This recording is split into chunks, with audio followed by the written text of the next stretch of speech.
Mr. Trusclair, Mr. Pleasure, Mr. Harding, Mr. Voisin, Mr. Amity, Here. Mr. Champagne, Mr. Hamner. Mr. Chairman, you have a quorum present. Thank you, ma'am. Item 1, a public hearing to discuss the following millage rates for the tax year 2024 for the parish property taxes with no roll forward provisions. Drainage bonds, 0.75 mils. Road and bridge bonds, 0.75 mils.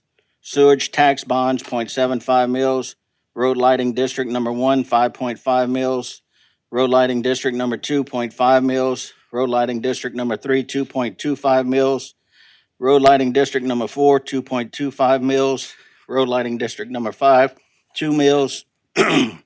Road lighting district number 6, 4.25 mils. Road lighting district number 7, 6 mils. Road lighting district number 8, 2.5 mils. Road lighting district number 9, 4.25 mils. Road lighting district number 10, 4.5 mils. First call for public.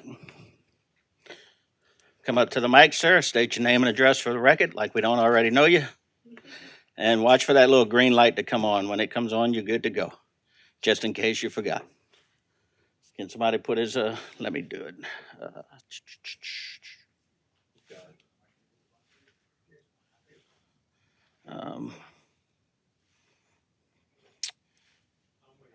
There you go. There you go. Thank you very much. Thank you, Mr. Chair. Good to see you too and everyone. I'm glad to be here today. I wanted to bring something up on this for this public hearing for these tax millages. These tax millages, and I'm saying most of this for the benefit of the public, but every 4 years there's a new assessment. And when that assessment happens, typically the property values go up. When the property values go up, that means that the amount of money that we're paying based upon those new property values it's a lower millage. It automatically moves to a lower millage because we're paying the same dollar amount with a higher assessment. So it comes time that we have to say, okay, do we leave it like this or do we roll it forward? Okay, and as a side note, when they're assessing these properties, the same issues that we've had that we've heard about for the last several years, especially since Hurricane Ida, of rising flood costs with the new 2.0 flood assessments that's costing people so much money they can't stay in their houses, and rising insurance costs, property insurance costs. That's hurting people, and so it's hurting them to the point that they have to put their houses up for sale and they can't sell them because they can't get enough money for them. I wonder how many people's assessments went down, but that's a side point. What I want to point out on this particular item number 1 is that the parish government has decided, and the council is going to vote on today, to not roll these forward. And that's a good thing. But I want to point out why they're not rolling them forward, in my opinion. And I'm certainly happy to hear disputing opinions. But on the road lighting districts, all that money can be used for is road lighting. And so sometimes those accounts get built up. And so they don't roll them forward, which is a good thing, and that's fine. And the same thing is true with the bonds. There's drainage bonds, road and bridge bonds, sewer tax bonds. Nothing, that money can go nowhere but to pay for the payments on those bonds. And so if there's too much money in there, if they're anticipated to be too much money, which apparently there is, they're not going to roll them forward. So that's my belief as a justification on not rolling forward these millages. And it's a good thing for everyone not to roll them forward. So if anybody has any questions for me on this, I'll sit down until the next one comes up. I have no lights, Mr. Michel. Okay, thank you. Anybody else from the public wishing to speak on this matter?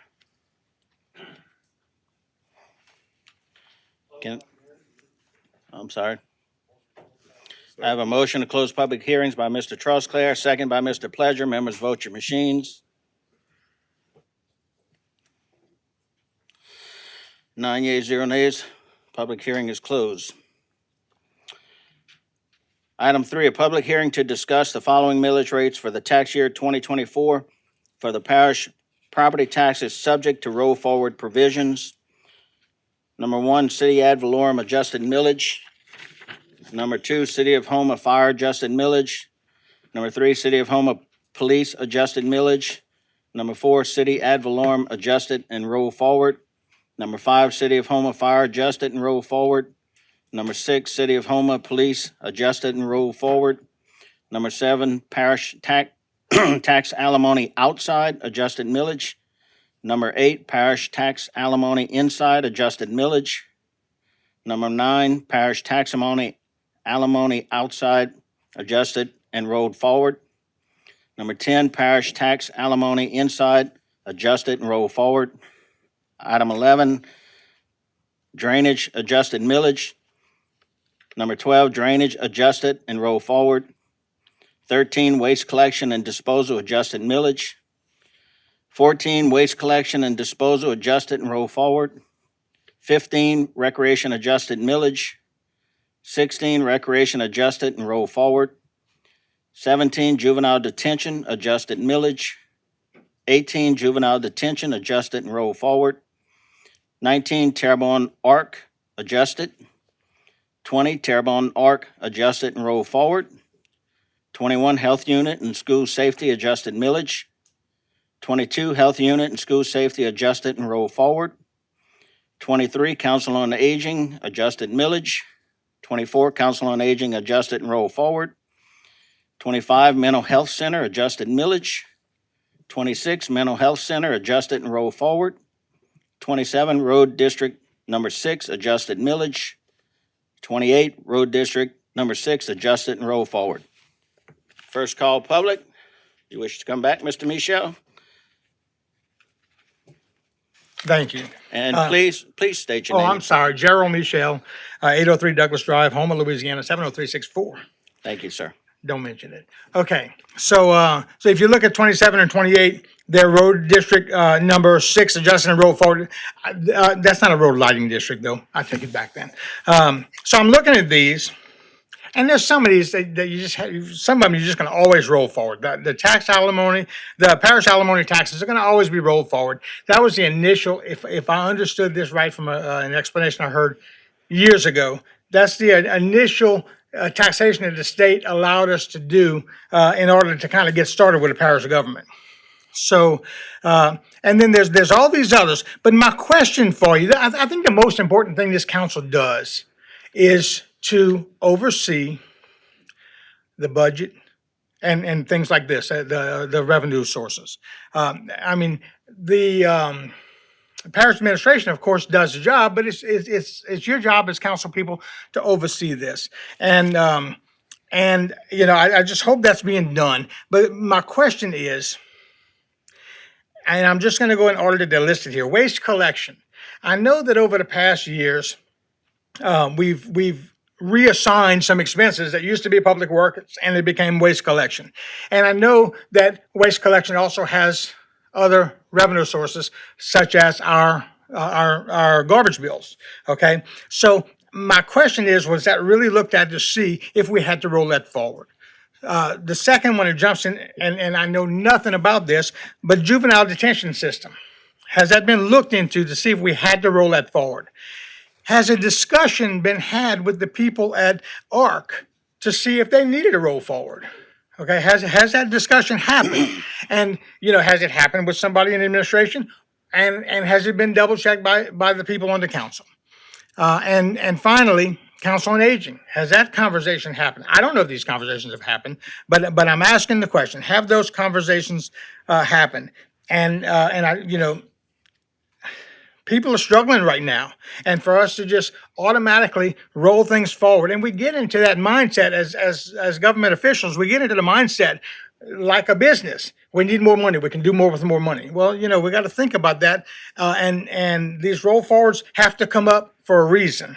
So, you know, I'm just asking the council if those things have happened. If you think you've researched it well enough, then wonderful. Okay.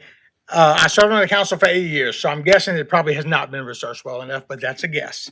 So that being said, I'll ask if anybody has any questions. I mean, you know, I hope everybody understood what the roll forwards meant. And I appreciate everything y'all have done. I appreciate new administration. And if I can be of any help, you know, I'm always here. Does anybody have any questions? No, sir. Well, here we go. Mr. Trosclair. Yes, Mr. Michelle, history's proven that you and I don't agree on very much, but I'm with you 100% on this. And I was having a conversation. You know, one of the problems with the parish council is that they don't have the time to learn everything. They have to have jobs too. Most of us have to have jobs, and so it's hard to follow up on this. And it's just something that has to be done. We had one instance in the last 8 years where we had two. This was brought up twice in the same 4-year period because of an error at the assessor's office. Okay, no big deal, but we were able to hold back some of those roll forwards that time. And I just hope that these have been properly addressed with the people who know whether or not they really and truly need the money. Well, like I said, I agree with you. I think rather these things grouped as a all or nothing, if they'd be line item, it'd be a lot easier to go through. That's just my opinion on it. Thank you. Thank you, Mr. Trusclair. Anybody else? That's it. All right, thank you all so much. Thank you, Mr. Michelle. Hang on, I still have further calls. And Mr. Harding had a comment? Well, I can agree with that part. In references, there are some things that are here that are mixed in, things that are necessary. I think we've actually looked at this portion of it and how we do our 5-year capital outlay. And it can be perceived as holding some things hostage for other things. I think the question is, would be indirect, is the fact that where is the need? Is there a need? What is the position that the parish is in, and what are they going to do with the money? So, that's the only thing that I actually see. There are some things that I can agree with. I'm a retired firefighter. As a lot of people within the country, they talk about defunding the police. There are a lot of things that they're trying to say.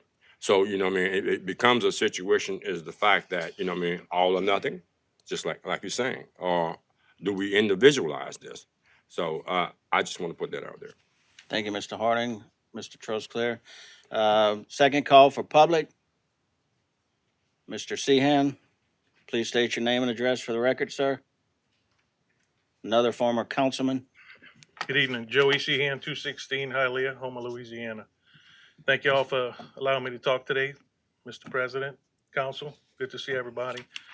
As a former councilman, District 8, I am really confident that you guys have looked at this, and I think y'all have done your due diligence. And we need this millage to roll forward. We need to support our parish, and we need to support our community. This has to happen. Parish president has a slogan, moving Terrebonne forward, and let's do that. Let's get it done. Thank y'all. Thank you, Mr. Sehan. Anyone else? We have a motion to close public hearing by Mr. Trosclair. Oh, you want to say something? Yeah. Go ahead. Only Mr. because Diamond? the question was raised, and I know we all had meetings with Candace. Can either you, Jason, or Ms. Malden answer? The question was asked: have we done our due diligence with all of the organizations involved in here? Which I feel like I know the answer already, but is that something that we, Ms. Candace? Ms. Malden? Yes, sir, we have. We have looked at budgets. We have also looked at the fact if we don't roll forward, we would lose what the voters have already approved on the millage rate. And the timing of when it would come up for renewal, we would lose it for another 4 or 5 years. So we have done that due diligence. We have looked at all of the individual budgets that have come in, as well as the timing of the budgets and how we see it most effective and efficiently to help us as the parish as a whole.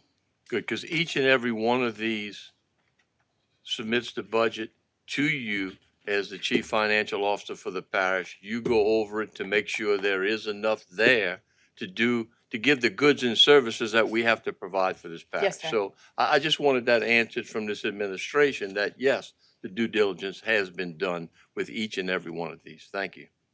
Mr. Harding? Yes, I think it was 1985 when the fire department and Terrebonne Parish Consolidated Government laid off people who they were short on this, off-field this, that, and the other. I guess the point-blank question here, because we're saying we're evaluating. But the question to you, Ms. Malding, or anyone in the administration, would this cause any layoffs? Would this cause any hardships or cutbacks in taking 3 firefighters off a fire truck, or one firefighter down to one firefighter? I mean, we want to look at that. What is this amounts to is the fact that these are some services that we need. Now, what happens if it doesn't? Let's cold hard facts. What happens here? Mr. Bergeron. So, one of the conversations that I've had coming into office is I'm an efficiency guy. And I knew without a shadow of a doubt, one of my main responsibilities in office would be to do more with what we have, to then see our sales tax drop, our oil revenues drop, our video poker drop. And right now we've tasked all of our directors with finding $3 million, because we got to find $3 million just to be good as a parish. If this roll forward doesn't happen, we're looking for 4.5. So at a certain point, you can only cut so much before you have to make tough decisions. And I'm just telling you that if this don't roll forward, it's $1.5 million more of tough decisions that we're already working on. So, Still on. so again, the question also was, would you have to lay off and would you have to cut services? We're talking about how much we need. So if we don't get this, what is plan B? So we've tasked our directors with trying to cut 10% out of each department. And that's with the 1.5 rolling forward. So again, we're cutting 3. We're trying to find 3. If this don't roll forward, we're looking for 4.5.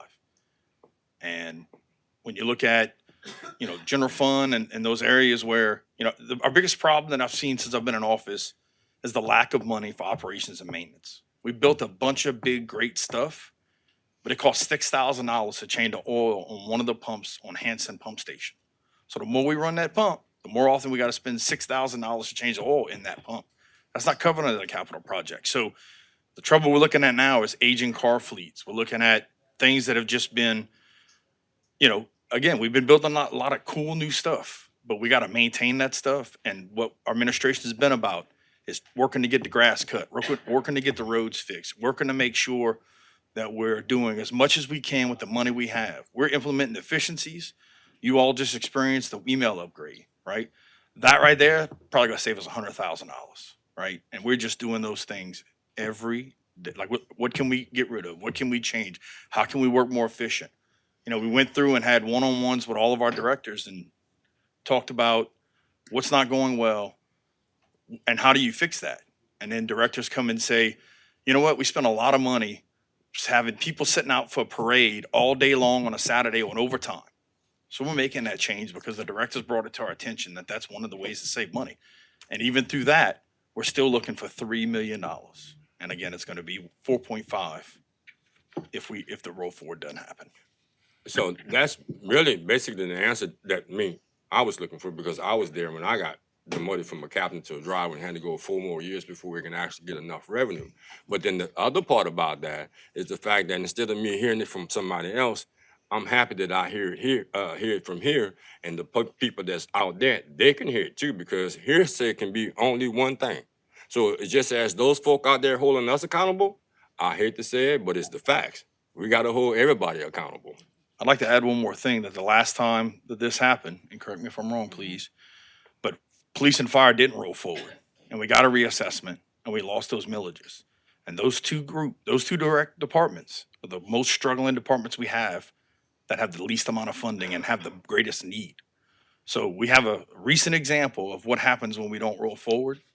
And I'm not a threatened guy, and it may sound that way.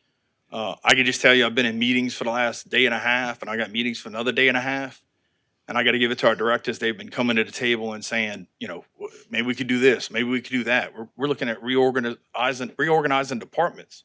And some of the changes we've already made, when I look at like quality of life, just keeps paying dividends and opportunities to work more efficiently.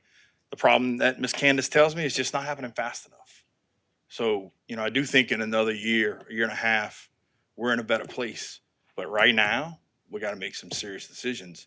And as God be my witness, I feel like I've been brought into this parish to make tough decisions and move this parish forward. And I'm doing everything I can to make this parish the best parish in the state. Mr. Lerat? Thank you, Chair. My job as CEO is to ensure efficiency and productivity for all these departments to make sure that the vision that Jason's laid out gets done. Right. I think everybody knows in the on the board here, and maybe not everybody knows in the public, we don't have the money we need to do everything, right? To cut grass, to maintain our bayous, to do everything that we need to do to ensure what we guarantee to the public sometimes, right? That's a constant struggle, and maybe not everybody understands that, right? But we experience the same increases in prices that everybody else does. Insurance being a big part of that, right? And that can't go away. We need our insurance, right? Because we're smack dab in the middle of hurricane season. The anniversary of Ida's coming right back up, and there's some things that are still lingering. Construction costs, cost of everything, cost of garbage collections up. Everything that we're experiencing is going up. So how do we ensure that we keep moving forward, right? And how we ensure that we don't have to reduce services? This roll forward is going to help ensure that, right? And I take my job very seriously. We've been going line by line with each director to see where we can cut so we don't have to reduce services. So I hope that this council understands that we take this very seriously, and we're in full support of this because we have to. Thank you. Thank you, Mr. Lerat. Mr. Pledger? Thanks, Mr. Chair. As Budget and Finance Chairman for the Parish of Terrebonne, to you folks who don't know or maybe are unaware, but we recently had a audit done by Bourgeois and Bennett. They said we're fine. They said we're fine. We didn't have any issues. They told us that we passed with flying colors, from what I understood. So with that being said, our parish is hurting. Our parish is hurting. What I mean by that is you out there. Those are the ones that are hurting the most. I got a letter. I'm not going to read it, but at the same time, us as leaders, we have to think about the people, because you guys are the ones who put us here. Thank you. Thank you, Mr. Pledger. Ms. Malden? Yes, sir. Thank you, Mr. Chair. Just to go back on that audit, Mr. Pledger, the audit firm comes in and they're looking at 2023's budget, and their audit financial statements, actual numbers, not budget. Sorry, I have budget in my head. They are coming in to look historically at what was done in the previous year. The role of an audit is to determine that the financial statements are not materially misstated, and we did not have any misstated accounts in here. They are not looking moving forward for the budget. They're making sure that we practiced accounting standards that are required, governmental accounting standards that are required, and specifically that we're following all of the compliance with state law and federal government. So they're not going to look in here and say that we have what's available for the future. They're telling us what we had done in the past was not materially misstated. You're correct. They told us we did a good job. We have the best clean opinion you can get, but that's not about moving forward. I just wanted to clear that up. Yes, sir. Mr. Pledger? Thank you, and thanks for that clarity, Ms. Malden. But Mr. Lerat mentioned that we're looking, and also Parish President mentioned that we're looking at all the departments to see where we can trim the fat of sorts a little bit. But at the same time, if we're doing that, that means we're cutting services. It goes hand in hand, because if you're not spending the same money, you're not doing the same things. But maybe I can be cleared on that. But at the same time, it just boils down for me and a lot of the folks out there that our parish is hurting. The people in our parish is hurting. And not only that, you mentioned also about the tax. We're down in taxes. But as far as a whole with the taxes, as far as I know, we only share 0.25% of that if we are down in the taxes. So it's a small portion that we're not getting of the grand scheme of monies that we're bringing in or losing with the taxes. So to assume we're cutting services, again, I welcome you to give me a call anytime you want to sit down and have a conversation about what we are or not doing in parish government. As administration, and I got a compliment on this, I sat down with the directors and said, I could come in here and tell you, you're going to cut this. I can come in here and tell you, you're going to cut that. but I need you to go through, and this is a process that we're going through the budget right now. So this is what we would call a normal process, right? We're going through and saying, government is where it is. I'm about moving it forward. What's a way for us to do things differently? And that includes reorganizing departments and all. So when Candace approaches us and says, the state standard is to have 2.5 months in general fund. And based on our current loss of revenue, we're going to have $1.4 million. So that means if we get hit with a hurricane, guess what we don't get to do? Anything, because we don't have the money to cover us, because we might not have revenue coming in, all the worst case scenarios, which we've been through. This is the 3-year anniversary of one of those worst case scenarios. So, I just don't think it's fair to assume we're cutting services. We're doing everything you can for government to be more efficient. And right now, things are down, and we're working on trying to figure out a way to make sure we do everything we can and spend the money we have to the best way possible. Get as much as we can for what we have, and do everything we can not to reduce services. And I got to give it to these directors. I mean, they are going above and beyond based on the fact that I don't think they ever got this opportunity. And that's what we got going on right now, is an opportunity to do things differently and spend this money better and spend it more efficiently. But again, it's whether or not we're looking for 3 million or 4.5. And, we're talking about having a budget that has to be to you guys by the end of September. And so we're doing all this, and all that's going on, and Ms. Candace can share exactly what it means to us. But it's millions of dollars to the revenue of the reports that I see. If I'm not mistaken, we also had meetings with council members that showed these exact numbers. So to say you're not aware of it or don't know what's going on, we had a meeting that said, this is where we are, and this is where we're going, and this is what it's going to look like, and this is why we're doing this. Did we not? So, to say it's only 0.25, I saw different numbers on the report that we presented to as many council members that were available to have that meeting. And to some of the stuff it just starts to become misinformation. And we can pull the numbers up right now to show the difference if we need to. So I'm the first guy that says, I don't want to charge a dime more than I need to unless I know we're spending the money we have. But I've been here 8 months, and we're already making some differences, and it's going to get better.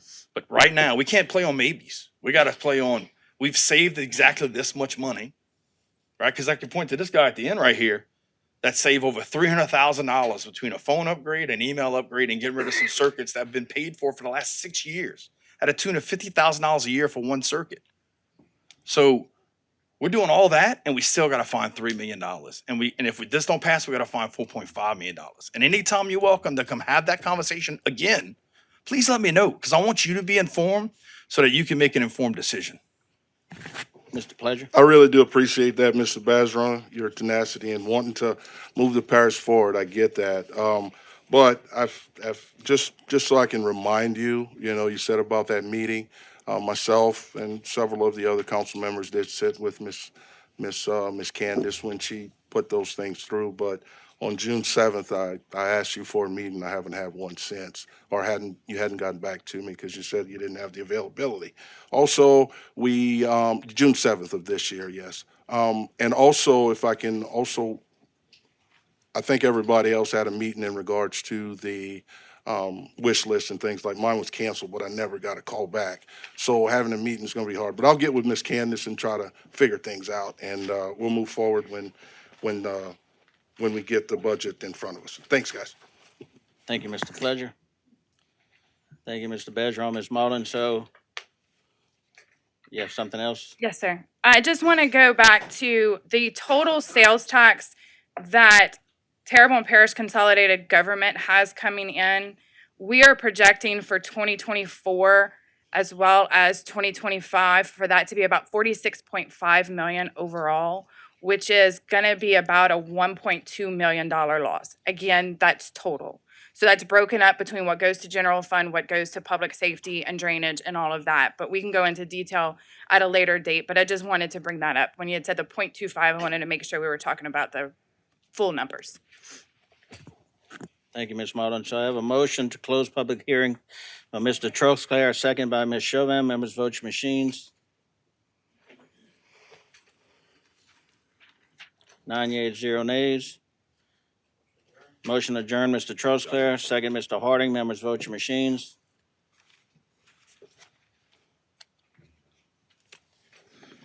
This special meeting is adjourned. Folks, we're gonna go right into our next meeting. Our regular Terrebonne Parish Council meeting of Wednesday, August 28, 2024. Notice to the public. If you wish to address the council, please complete the public wishing to address the council form located on either end of the counter and give it to either the chairman or the council clerk prior to the beginning of the meeting. All comments must be addressed to the council as a whole. Addressing individual council members or staff is not allowed. Speakers should be courteous in their choice of words and actions, and comments shall be limited to the issue and cannot involve individual or staff-related matters. All cell phones, electronic devices used for communication should be silenced for the duration of the meeting. I'd like to call this meeting to order. If everyone please rise, we'll have the invocation and pledge of allegiance by Councilwoman Kim Chauvin. Heavenly Father, we seek your help with our affairs today. Bless this meeting with your divine intelligence and help us to make the best use of our own. We are of diverse opinion here, yet we wish to mend our differences and reach agreement satisfactory to all. Please share a lot of your wisdom with us to help us to do right by all. Thank you for your heavenly blessing. Amen. Amen.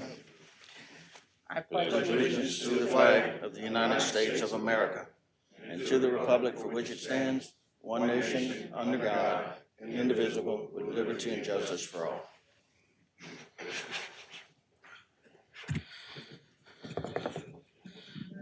Ms. Smith, may we get a roll call, please? Mr. Babin, Ms. Chauvin, Mr. Trusclair, Mr. Pleasure, Mr. Harding, Mr. Voisin, Mr. Amity, Here. Mr. Champagne, Mr. Hamner. Mr. Chairman, you have a quorum present. Thank you, ma'am. Approve the minutes of the special session condemnation hearing on July 23rd, 2024. Moved by Mr. Babin, second by Mr. Harding. Members vote your machines.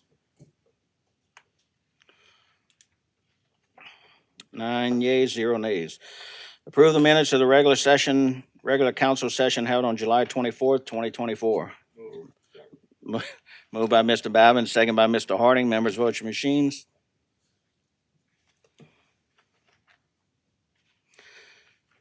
9 yeas, 0 nays. Approve the accounts payable bill list for 8/19/2024 and 8/26/2024. Moved by Mr. Pleasure. Second, Mr. Harding.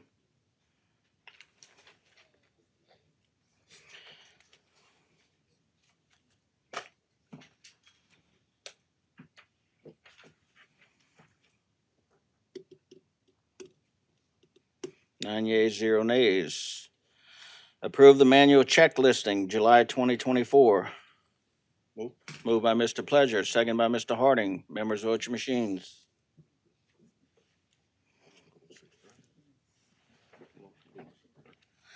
How do we have it listed here? So 9 yeas, 0 nays.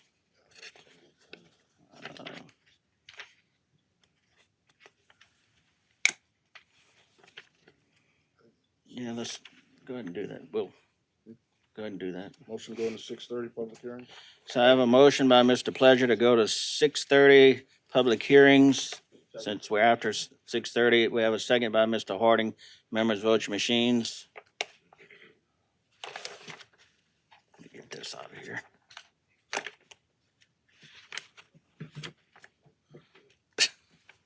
Nine yeas, 0 nays. We're going into 6:30 public hearings. Item A is an ordinance to rescind ordinance number 9015 to amend Appendix A, Chapter 6, Part 2 of the Terrebonne Parish Code of Ordinances in order to reinstate certain residential building permits fees outlined in Exhibit A attached hereto. First call for public. Second call for public. Third and final call for public. We have a motion to close by Mr. Harding, second by Ms. Chauvin. Members vote your machines. 9 yeas, 0 nays. Public is closed. Motion to adopt Mr. Harding, second Ms. Chauvin. Members vote your machines.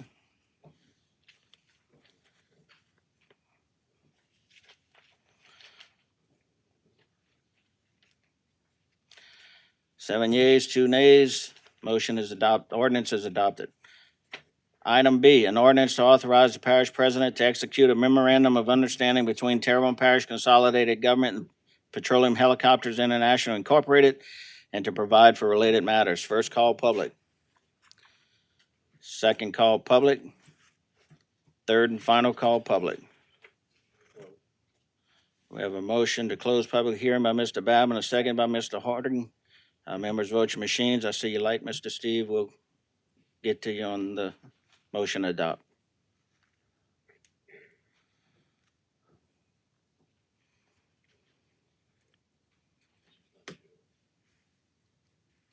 Nine yeas, 0 nays. Public is closed. We have a motion to adopt, Mr. Harding. Second, Ms. Chauvin. Mr. Trosclair. Yes, thank you. My question is, whenever we voted to send this to public, a couple weeks ago, this was for parking for PHI in the event of a storm event or something in the parking garage. And now that the parking garage is condemned, why are we keeping this going? Ms. Neal? So the report from the engineer on the parking garage came after the council introduced the ordinance and set it for public hearing. Because it was set for public hearing, we had to call it tonight, but you can probably pull that because I don't foresee that being That was my signed. point, yeah. Yes. So, Should I make a motion to pull this off the agenda tonight? You can. so we have a It's a- motion by Mr. Trosclair to pull this off the agenda, seconded by Ms. Chauvin. Members, vote your machines. Mr. Babin, you had something you wanted to add? Yeah, I don't know if we can use the word condemned yet because we have not gotten the final structural engineering report on the building. So it's unusable at this point. We just don't know if it's been condemned yet. Is that right, Mr. Bergeron? Mr. Bergeron? Yeah, in an opportunity, best interest of safety. Correct. Based on some preliminary findings, we wanted to get some more information, so we just thought best to do that. And like I said, Michelle had said, it had to go to public hearing. I asked the same question, why didn't we just pull this? But Right. it had to go through the process, and so. I just yeah. wanted to make sure that everyone in the public knows that it has not been condemned as of this No, point. sir. It's just unusable, and this is the right move to make. Thank you. All right, so we got a motion and a second to pull this from the agenda. Members, vote your machines. 9 yeas, 0 nays. Item C, an ordinance declaring the following adjudicated property as surplus located at 1601 Bayou du Large Road, in which the parish has 4.1667% and authorizing said item to be disposed of by any legally approved methods. First call, public. Second call, public. Third and final call, public. Who? Mr. Babin makes a motion to close, seconded by Mr. Harding. Members, vote your machine. 9 yeas, 0 nays. Motion to adopt, Mr. Babin, seconded by Mr. Harding. Members, vote your machines. 9 yeas, 0 nays. Ordinance is adopted. Item D, an ordinance to approve an additional ad valorem tax exemption of up to $2,500 of the assessed valuation of property receiving homestead exemption that is owned and occupied by a qualified first responder pursuant to Article 7, Section 21O of the Louisiana Constitution. First call, public. Second call, public. Third and final call, public. We have a motion to close by Mr. Babin, second by Mr. Harding. Members, vote your machines. 9 yeas, 0 nays. Motion to adopt, Mr. Babin, second, Mr. Harding. Members, vote your machines.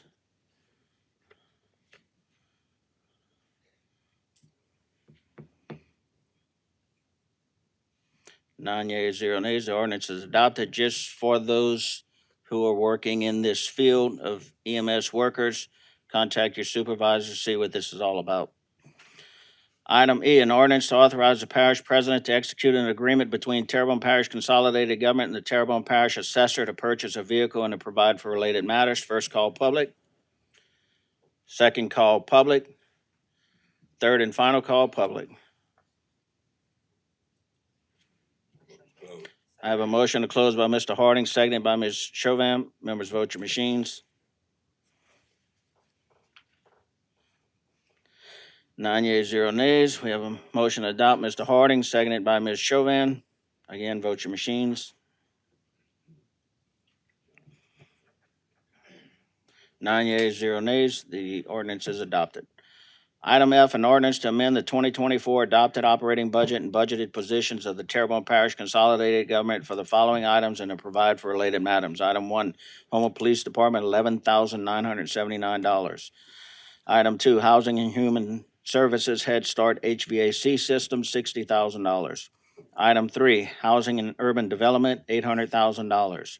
Item 4, Louisiana Highway Safety Commission Grant Award, $101,250. Item 5, Housing and Human Services, $500,000.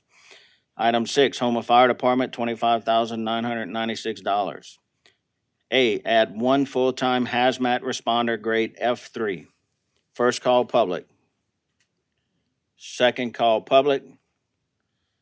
Third and final call public. We have a motion to close by Ms. Chauvin, seconded by Mr. Harding. Members, vote your machines. 9 yeas, 0 nays. We have a motion to adopt by Ms. Chauvin, seconded by Mr. Harding. Members, vote your machines.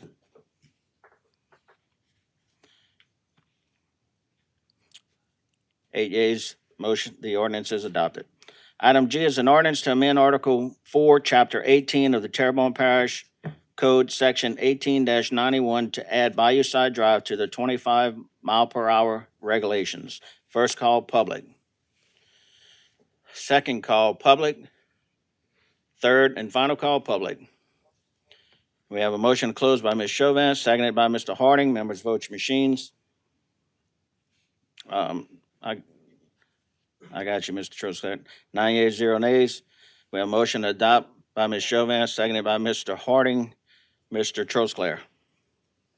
Yes, thank you. This is probably for legal. Michelle, the way it's written here, it says, to add by-side drive to 25 miles per hour regulations. Those are only truck regulations, Spirit 25. Should we state truck in this? In the Ms. Neal? ordinance, it's stating it, I read it a while ago, but I think it says it in the ordinance. I wasn't the one who authored this, but I want to say when I read it, it looked very similar to the ordinance that I wrote for Aragon. Okay. But I can look at it right now. But the ordinance it states strictly trucks, and trucks have to adhere to 25. The general speed limit is still 35. I'm pulling it up right now.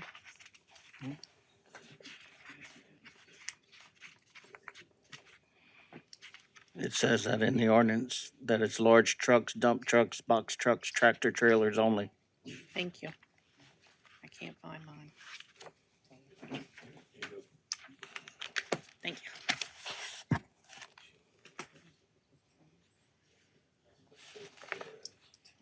Miles per hour.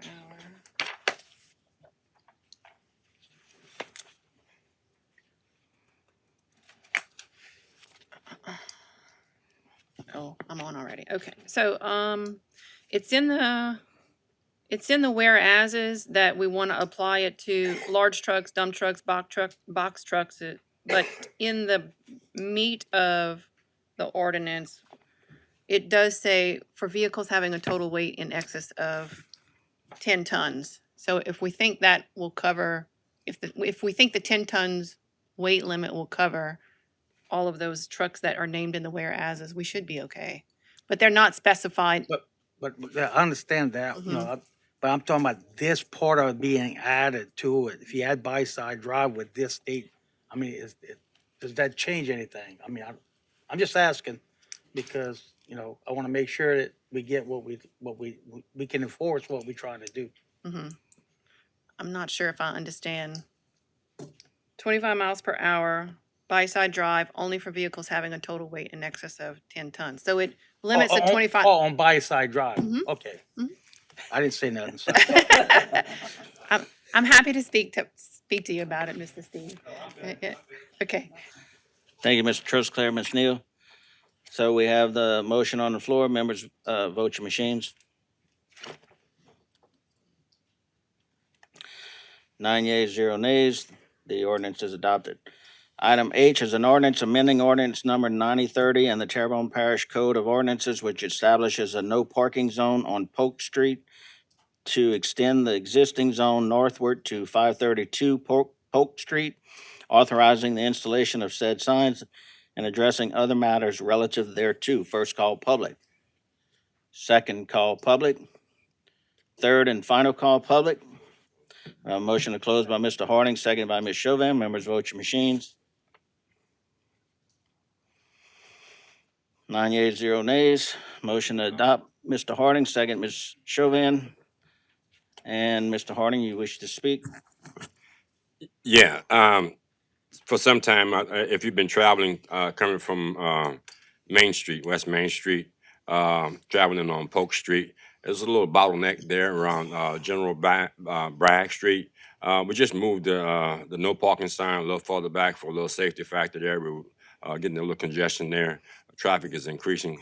So just to serve notice to those people that did not attend, let them be aware. It's not much of a change. It's about 300 feet of just moving it back a little bit, but it's going to be much safer for the people that's coming out near that health unit on Polk Street. So thank you. Thank you, Mr. Harding. So members vote your machines. 9 yeas, 0 nays. The ordinance is adopted. Item I, an ordinance to amend Terrebonne Parish Ordinance Number 8865 to remedy the title of that certain dededicated portion of Catherine Street in Houma, Louisiana, and to address other matters relative thereto. First call public. Second call public. Third and final call public. We have a motion to close by Mr. Trosclair, second by Mr. Harding. Members vote your machines.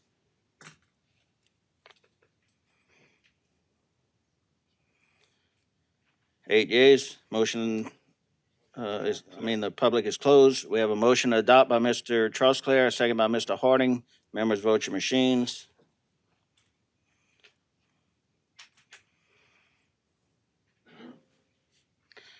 Eight yeas. The ordinance is adopted. I have a motion to go back in the regular order by Mr. Harding, seconded by Ms. Chauvin. Members vote your machines.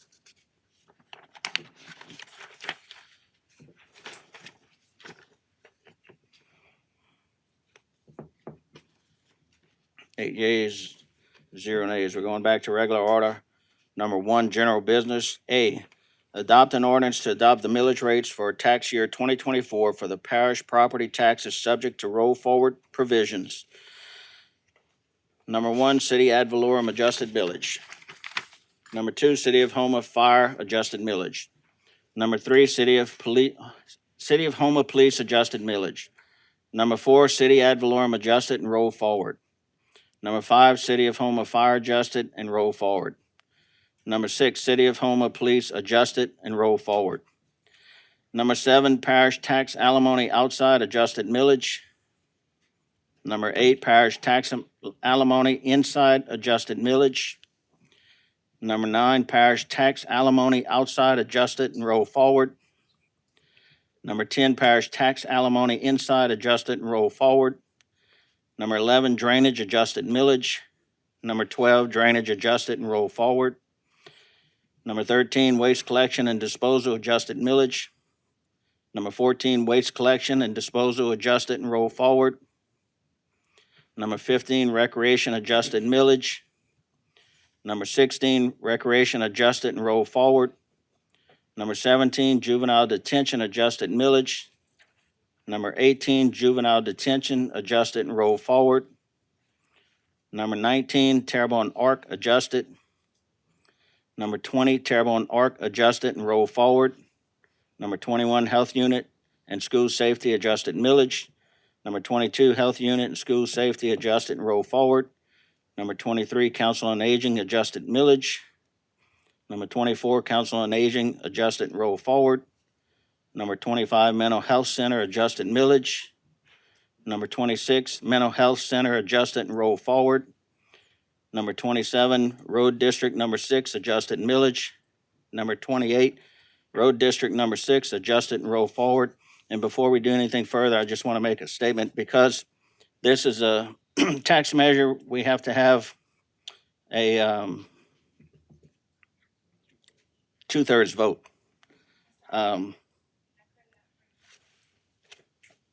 Thank you. So each of these are actually separate ordinances.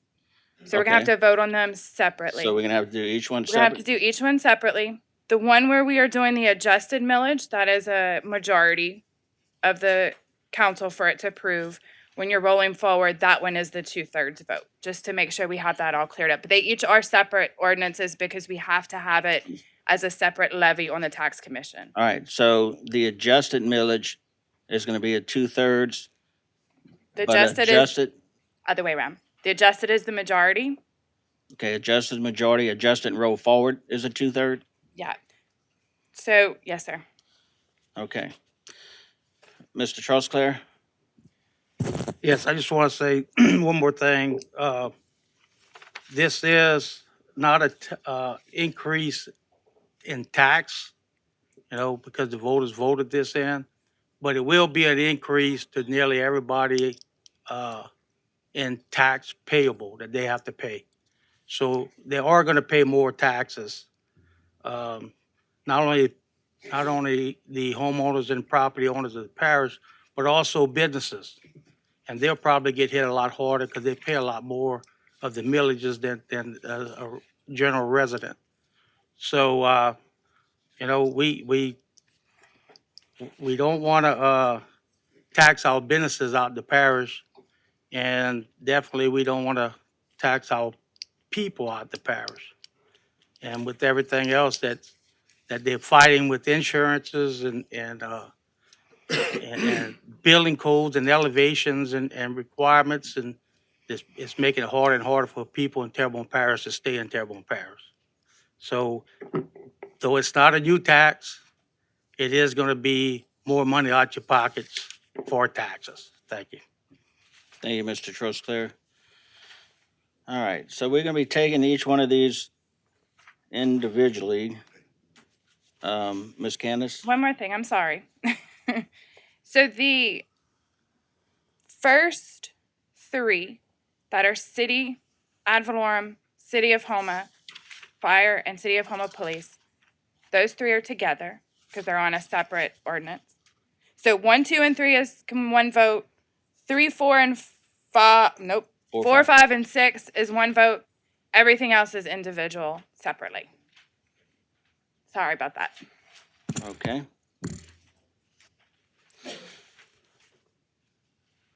So, Ms. Triggs, we're gonna have to entertain a motion for each one, right? Just so that I'm clear. And folks, because this is important and now much, I'm gonna call for a roll call vote for each one. I don't want anybody to touch their machine and it not count, especially for the ones that are 2/3 vote. So first, we're gonna start with number 1, which is 1, 2, and 3. Can I get a motion? So we have a motion to adopt items 1, 2, and 3 by Mr. Babin, seconded by Mr. Hamner. Ms. Smith, can you give us a roll call vote? Mr. Hamner, Yay. Mr. Babin, Mr. Chauvin, Mrs. Chauvin, Mr. Trusclair, Mr. Pleasure, Mr. Harding, Mr. Voisin, Mr. Amity, Yay. Mr. Champagne, Yay. 9 yeas. So that ordinance passes. Next one are items 4, 5, and 6. City ad valorem adjust and roll forward. City of Homa Fire adjust and roll forward. City of Homa Police adjust and roll forward. This one's gonna take a 2/3 vote. We have a motion to adopt by Mr. Babin, seconded by Ms. Chauvin. Ms. Smith, give us a roll call, please. Mr. Hamner, Yay. Mr. Babin, Ms. Chauvin, Mr. Trusclair, Mr. Pleasure, Mr. Harding, Mr. Voisin, Mr. Amity, Yay. Mr. Champagne. Yay. 9 yeas. All right, so ordinance is adopted. Here goes fun, guys. Correct me again, please. Sorry. So we just now 7 and 8 can be together, and Okay. 9 and 10 can be And be together. And then everything after that. is separately, unless you change your mind again. unless I change my mind again. Yes, sir. All right, guys. So next item, 7 and 8, parish tax alimony outside adjusted millage, parish tax alimony inside adjusted millage. So we have a motion to adopt by Mr. Babin, seconded by Ms. Chauvin. Ms. Alicia, can you get a vote? Mr. Hamner, Yay. Mr. Babin, Ms. Chauvin, Mr. Trusclair, Mr. Pleasure. What'd you say? Oh. Mr. Harding, Mr. Voisin, Mr. Amity, Yeah, Mr. Champagne. Yay. 9 yeas. thank you, ma'am. Items 9 and 10, parish tax alimony outside, adjusted and roll forward. Parish tax alimony inside, adjusted and roll forward. This is a 2/3 vote. We have a motion to adopt by Ms. Chauvin, second by Mr. Harding. Ms. Alicia, can we get a roll call? Mr. Hamner, Yay. Mr. Babin, Ms. Chauvin. Yeah. Yes. Mr. Trusclair, Mr. Pleasure, Nay. Nay. okay. Mr. Harding, Yes. Mr. Voisin, Mr. Amity, Yay. Mr. Champagne. Yay. 7 yeas, 2 nays. Motion is, ordinance is adopted. Okay, item number 11, drainage adjusted millage, Miss. We have a motion to adopt, anyone? Yes. Motion to adopt, Mr. Babin, second, Mr. Hamner, Miss Alicia. Mr. Hamner, Oh, yeah, on that one. Oh. Big yeah. can't write that. Big yeah. Mr. Babin, Ms. Chauvin, Mr. Trusclair, Mr. Pleasure, Mr. Harding, Mr. Voisin, Mr. Amity, Yes. Mr. Champagne. Yes. 7 yeas, 2 nays.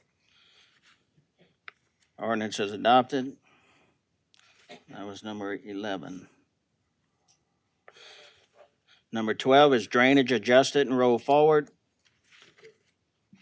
We have Move it. motion to adopt by Mr. Hamner, second by Mr. Harding. Ms. Smith? Mr. Hamner, Yes. Mr. Babin, Ms. Chauvin, Mr. Trusclair, Mr. Pleasure, No. Mr. Harding, Mr. Voisin, Mr. Amity, Yes. Mr. Champagne. Yes. 7 yeas, 2 nays. Ordinance is adopted. Number 13, waste collection and disposal adjusted millage. Second. Mr. who? Babin? Motions for adoption, second by Mr. Hamner. Ms. Smith? Mr. Hamner, Yes. Mr. Babin, Ms. Chauvin, Mr. Trusclair, Mr. Pleasure, No. Mr. Harding, Mr. Voisin, Mr. Amity, Yes. Mr. Champagne. Yes. 7 yeas, 2 nays. Thank you, ma'am. Ordinance is adopted. Number 14, waste collection and disposal adjusted and roll forward. Motion to adopt, Mr. Babin. Second was Mr. Harding. Ms. Smith? Mr. Hamner, Yes. Mr. Babin, Ms. Chauvin, Mr. Trusclair, Mr. Pleasure, No. Mr. Harding, Mr. Voisin, Mr. Amity, Yes. Mr. Champagne. Yes. 7 yeas, 2 nays. Is that champagne or champagne? The ordinance is adopted, 7-2. Number 15 is recreation adjusted millage. Motion to adopt, Mr. Harding. Second. Second by Mr. Champagne. Ms. Smith? Okay, Mr. Hamner, Yeah. Mr. Babin, Ms. Chauvin, Mr. Trusclair, Mr. Pleasure, No. Mr. Harding, Yes. Mr. Voisin, Mr. Amity, Yes. Mr. Champagne. Yes. 7 yeas, 2 nays. Ordinance is adopted. 16, recreation adjusted and roll forward. Motion to adopt, Mr. Harding. Second, Ms. Chauvin. Ms. Smith. Mr. Hamner, Yes. Mr. Babin, Ms. Chauvin, Mr. Trusclair, Mr. Pleasure, No. Mr. Harding, Yes. Mr. Voisin, Mr. Amity, Yes. Mr. Champagne. 7 yeas, 2 nays. Ordinance is adopted. Item 17, juvenile detention adjusted millage. Motion to adopt by Mr. Harding, second by Ms. Chauvin. Ms. Smith. Mr. Hamner, Yes. Mr. Babin, Ms. Chauvin, Mr. Trusclair, Mr. Pleasure, No. Mr. Harding, Mr. Voisin, Mr. Amity, Yes. Mr. Champagne. Yes. 7 yeas, 2 nays. The ordinance is adopted.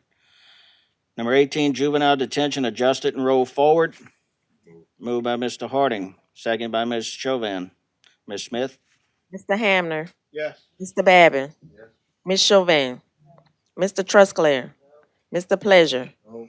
Mr. Harding, Mr. Voisin, Mr. Amity, Yes. Mr. Champagne. 7 yeas, 2 nays. Ordinance is adopted. Number 19 is Terrebonne Arc adjusted. Moved by Mr. Babin to, second by Mr. Harding. Ms. Smith. Mr. Hamner, Yeah. Mr. Babin, Ms. Chauvin, Mr. Trusclair, Mr. Pleasure, No. Mr. Harding, Mr. Voisin, Mr. Amity, Yes. Mr. Champagne. Yes. 7 yeas, 2 nays. Ordinance is adopted. Number 20, Terrebonne Arc adjusted and roll forward. Moved by Mr. Babin to adopt, second by Mr. Harding. Ms. Smith. Mr. Hamner, Yeah. Mr. Babin, Ms. Chauvin, Mr. Trusclair, Mr. Pleasure, No. Mr. Harding, Mr. Voisin, Mr. Amity, Yes. Mr. Champagne. Yes. 7 yeas, 2 nays. Ordinance is adopted. Number 21, health unit and school safety adjusted millage. A motion by Ms. Chauvin to adopt, seconded by Mr. Harding. Ms. Smith. Mr. Hamner, Yes. Mr. Babin, Ms. Chauvin, Mr. Trusclair, Mr. Pleasure, No. Mr. Harding, Mr. Voisin, Mr. Amity, Yes. Mr. Champagne. Yes. 7 yeas, 2 nays. Ordinance is adopted. Number 22, health unit and school safety adjusted and roll forward. Motion by Ms. Chauvin to adopt, seconded by Mr. Harding. Ms. Smith. Mr. Hamner, Yes. Mr. Babin, Ms. Chauvin, Mr. Trusclair, Mr. Pleasure, No. Mr. Harding, Mr. Voisin, Mr. Amity, Yes. Mr. Champagne. Yes. 7 yeas, 2 nays. Ordinance is adopted. 23, council on aging adjusted millage. Motion to adopt, Ms. Chauvin, seconded by Mr. Harding. Ms. Smith. Mr. Hamner, Yes. Mr. Babin, Ms. Chauvin, Mr. Trusclair, Mr. Pleasure, No. Mr. Harding, Yes. Mr. Voisin, Mr. Amity, Yes. Mr. Champagne. Yes. 7 yeas, 2 nays. Ordinance is adopted. 24, council on aging adjusted and roll forward. Motion by Ms. Chauvin to adopt, seconded by Mr. Harding. Ms. Smith. Mr. Hamner, Yes. Mr. Babin, Ms. Chauvin, Mr. Trusclair, Mr. Pleasure, No. Mr. Harding, Mr. Voisin, Mr. Amity, Yes. Mr. Champagne. 7 yeas, 2 nays. Ordinance is adopted. Number 25, mental health center adjusted millage. Motion by Ms. Chauvin to adopt, seconded by Mr. Harding. Ms. Smith. Mr. Hamner, Yes. Mr. Babin, Ms. Chauvin, Mr. Trusclair, Mr. Pleasure, No. Mr. Harding, Mr. Voisin, Mr. Amity, Yes. Mr. Champagne. 7 yeas, 2 nays. Ordinance is adopted. Number 26, mental health center adjusted and roll forward. Ms. Chauvin motions to adopt, seconded by Mr. Harding. Ms. Smith. Mr. Hamner, Yeah. Mr. There after the meeting. Mr. Babin, Ms. Chauvin, Mr. Trusclair, Mr. Pleasure, No. Mr. Harding, Mr. Voisin, Mr. Amity, Yes. Mr. Champagne. Yes. 7 yeas, 2 nays. Ordinance is adopted. Number 27, Road District Number 6, adjusted millage. So move. So Mr. Hamner makes a motion to adopt. Second by Mr. Champagne. Ms. Smith? Mr. Hamner, Yes. Mr. Babin, Ms. Chauvin, Mr. Trusclair, Mr. Pleasure, No. Mr. Harding, Mr. Voisin, Mr. Amity, Yes. Mr. Champagne, Yes. 7 yeas, 2 nays. Ordinance is adopted. Number 28, Road District Number 6, adjusted and roll forward. So move. Mr. Hamner makes a motion to adopt, seconded by Mr. Champagne. Ms. Smith? Mr. Hamner, Yes. Mr. Babin, Ms. Chauvin, Mr. Trusclair, Mr. Pleasure, Nope. Mr. Harding, Yes. Mr. Voisin, Mr. Amity, Yes. Mr. Champagne, Yes. 7 yeas, 2 nays.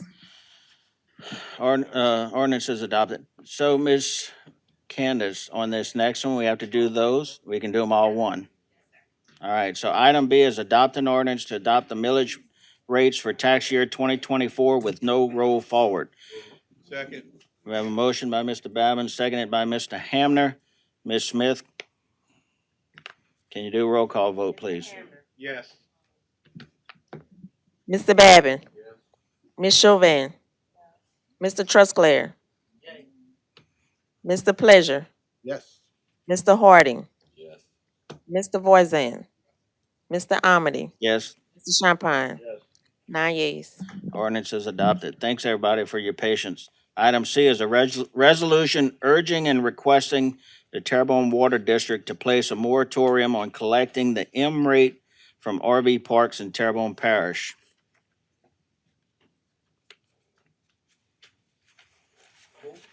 Move, Mr. Trosclair. Second, Ms. Chauvin. I have some speaker cards. First up will be Mr. Kevin Belanger. Mr. Belanger, when the green light turns on, please state your name and address for the record, sir.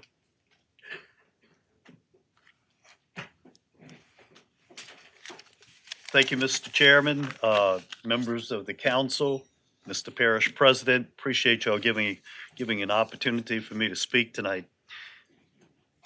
I've been a public servant now for 38 years.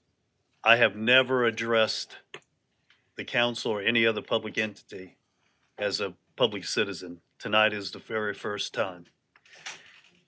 I didn't think that I would be here, but I feel like I have to be here to voice my concern. I mean, it's just unbelievable where we're at. If I may, I'd like just to ask the public, if I may, just a show of hands of who are here for this particular item. Thank you. Mr. Belanger, what's your address? My address is 323 Berg, Louisiana. Okay, thank you. We're all in support of the water district being able to collect enough money to be able to operate their operation. We just come to this conclusion that I think that this is an overreach of government in such a way that if any of you or any in the public would sustain 1,000% increase in your water bill, you would have to take a second look. Now, I'm aware by attending one of their meetings that, from what I can see, none of the board members were aware of this taking place. And if they were, it's not to my knowledge. But if you have a water meter and you have multiple users behind the water meter, you will have to pay a minimum of $30 per month, whether you turn the water on or not. The ordinance or the resolution that they are citing was created in 1982, reaffirmed in 1994. This is going to affect hotels, motels, civic centers, your civic center, to a tune of $80,000 that you do not collect. Nursing homes that aren't collecting fees for individual rooms. Hair salons with multiple chairs that are leasing out chairs. RV parks, churches with multiple spigots, whether it be the rectory, the church, the cemetery. boat docks with repair yards, public marinas, private marinas, schools with multiple uses, bed and breakfasts, any business with multiple users behind 1 meter. We're here just to ask.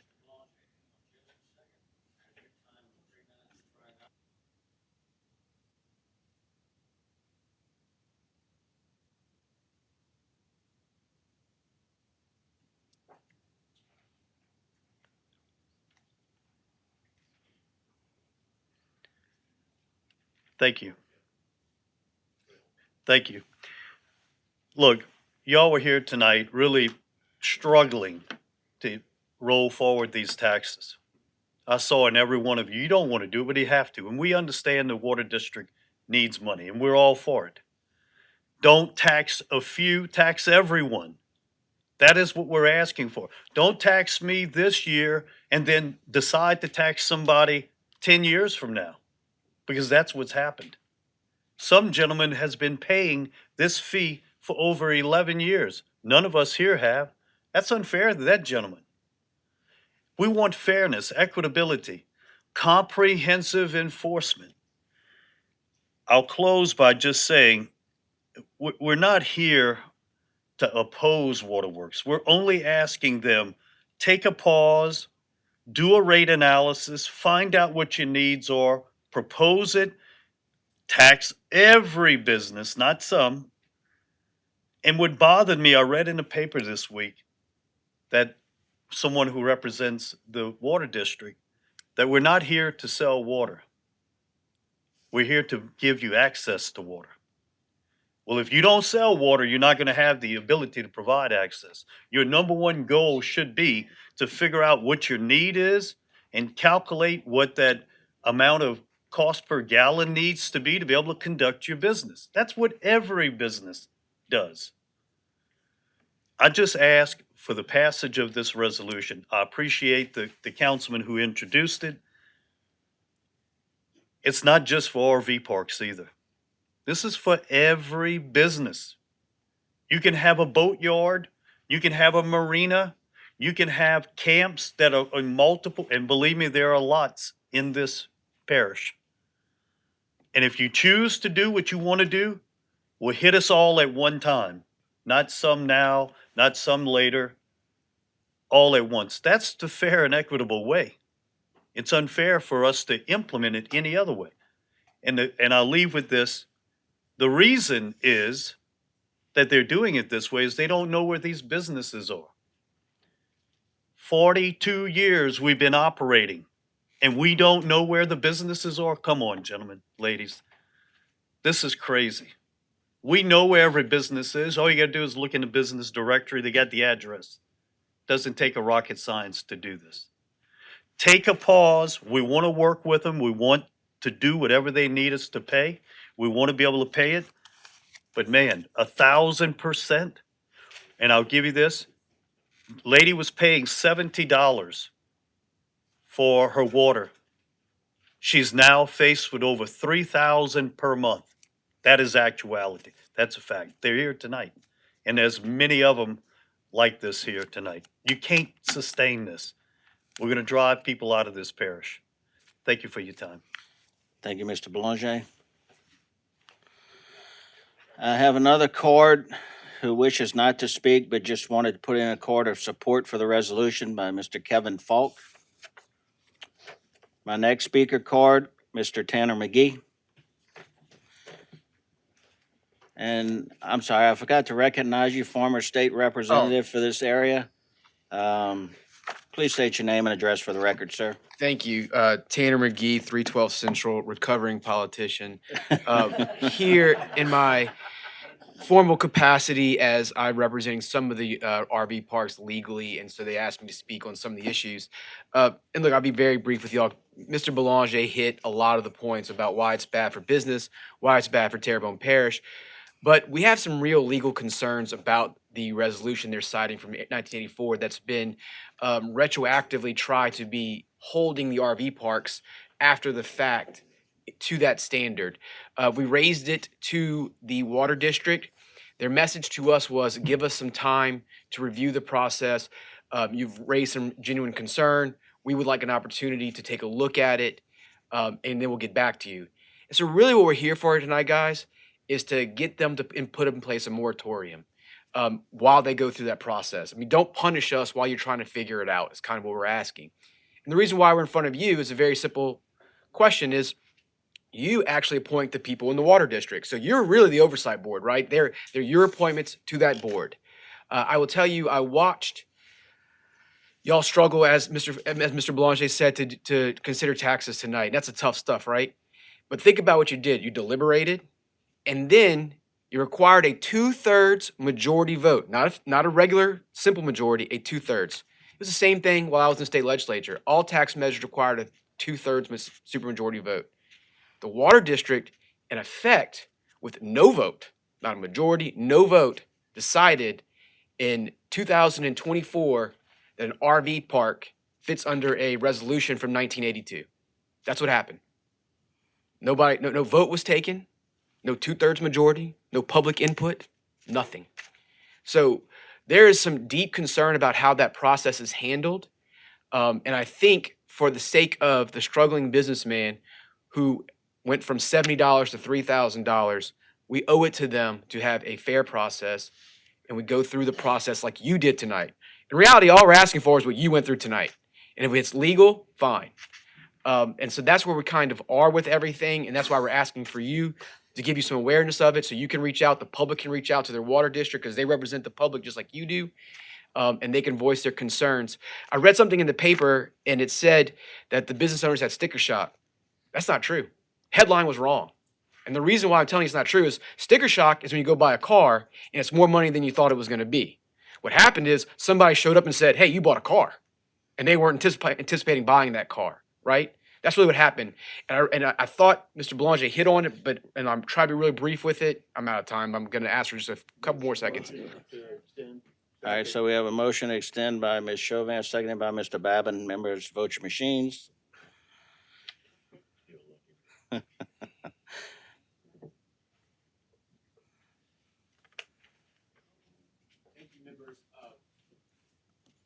right. Wait, can I go? Yes, sir. So what I was saying was the Civic Center has like 200 water spouts at the Civic Center, right? And if they're collecting that $30 fee, that's an astronomical number that you're going to be required to pay. So it doesn't just affect the business owners, it affects y'all, and affects the general public if the Civic Center is having to come up with that kind of money on a monthly basis. So for all those reasons, we're here before you to urge to do this resolution, to send a message that y'all are encouraging the water district to take a look at it. And while they take a look at it, they don't penalize the resident, the small business owner. This isn't dealing with Walmart. We're dealing with mom and pop. That's really what we are. So I thank you for your time, gentlemen and ladies of your committee, and I hope that y'all pass the resolution. Thank you. Thank you, Mr. McGee. I have no more speaker cards. We have a motion and a second on the floor. Mr. Pledger. Thanks, Mr. Chair.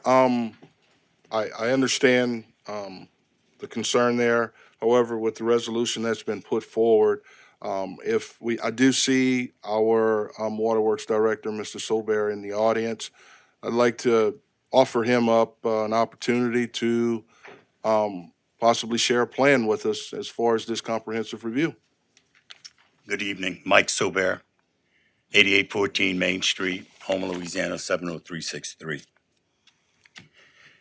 Councilman Harding, Councilwoman Chauvin, you were both present at a public meeting held at by the Board of Commissioners. Correct me if I'm wrong, but the Board of Commissioners of Consolidated Waterworks District Number 1 that night directed me and the staff to take a look at the entire policy concerning multiple, that's what the M stands for, rates. Is that not correct? You heard them say that, right? Okay, that's what we're doing. Okay? Tonight, you had a page and a half of millages. Did anybody on there read Terrebonne Parish Consolidated Waterworks? Did you see our name on there? Anybody? You know why? Because we don't collect millages. The only way we make money is by selling water. So things that have occurred since 1992. The first water district was incorporated in 1950. The word consolidated happened in 94 when you, police jury and city councilman or alderman got put together. Y'all decided, put the waterworks districts together, 4 of them. That's what you did.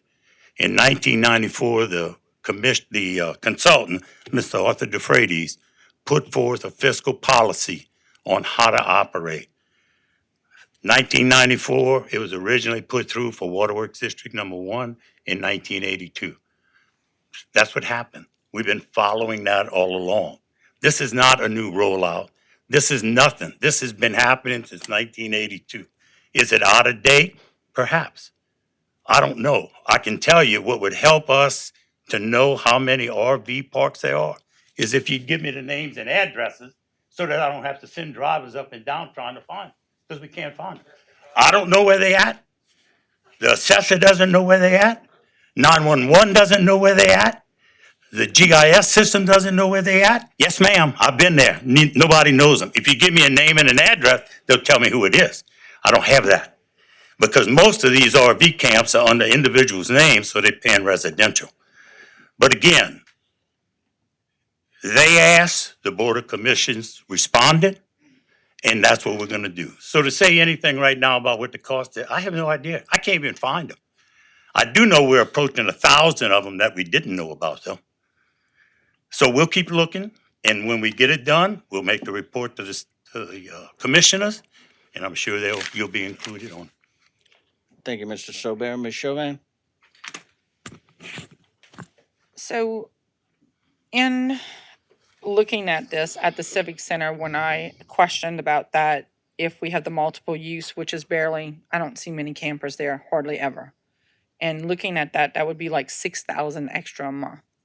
I'm assuming that's 200 meters. Okay, Correct. okay. Okay. So my question is going to be to our parish president. When you look at this, this is going to be definitely a negative effect on our parish, being able to foot a bill that's barely used on that part of it. Can I go? Mr. Baker? So I have been having some conversations, and, you know, the understanding I've been wanting to gather is, you know, show me what drives this decision. And then the next conversation is what has changed. So my understanding of this change came about from the fact that they were adding $5 per usage last year, over a 2-year period. And I think, as I understand it, somebody called and said, something's not right with my bill. And then it started us down this path. So, and I guess the only thing I would ask, and I was asked, will this affect the Civic Center? Because that is our concern. That decision has not been made. But I guess what I'm hearing from our residents, and when I understand, and we all have been through a moratorium, right? Everybody remembers the moratorium that we went through with oil and gas. You know, there's definitely been some changes, and maybe something the waterworks maybe ought to look at considering is that, you know, the changes that have been enacted to cause this to happen in the first place, would it be worth not saying, we're gonna go to the point of that, and we're gonna review everything? Because if we do have people that are now paying more than what they did in a short period of time, similar to what Mr. McGee said, as a car you already bought that you now have to pay more for the tires for, you know, maybe a good idea would be to say, we're gonna go to the point where everything started to change. We're gonna review that information and get back at everybody, would be a possible viable option. Okay. Okay. So, Mr. Sobert, you talked about 1982 in District 1 that this came about. Mhm. In 1994, it was consolidated. Was it ratified, like when you meshed all these waterworks, was every rule, every policy from each waterworks all meshed together and ratified to? As well as all their debt, was put together. Yes, ma'am. Okay. I'm assuming I wasn't there, obviously, but. Okay, okay. And so I would ask you this, because I know, like, with what we had to do at our shrimp dock, I had to go get permit by permit by permit to get, like, we needed bigger lines and different things. So we had to draw out our plans of what we had and bring it in to be able to get the spigot and to be able to get the lines. So is that not done with every RV park, every business, every? I can't answer for them. I can tell you we don't get them. I can tell you we've never gotten one. There's been one RV camp proposed in your district Mhm, down on the other side of Boudreaux Canal. mhm, And that's the first one we've seen where where leases will be done. It's sort of like a co-op type of thing. mhm. And they still have some problems with sewage and well water and those kinds of things. So they haven't been back. Okay, In 13 years that I've been there, I've never seen nor been asked for approval, conditional and then final approval on an RV park. and so what you were saying was that each campground, each campground, each RV park doesn't come into the waterworks and put it under a business, it's under their personal? I don't know what they put it under. If we know that there's more than one unit, we charge accordingly. Some RV camps have just sprung up. Somebody had a house there. The house is going for the hurricane, not in the RV business. They got one water meter. They tied 10 trailers in. We don't know about that. Okay, Remember, all our meters are automatic. We drive by. We don't necessarily get down and walk around. Everything goes to the computer, and that's how we bill. okay. And so this next question is gonna be for our parish president or Noah, Mr. Lee Rett or Candace. I'm trying to figure this out. For the CBDGR monies, how much do we have going towards waterworks?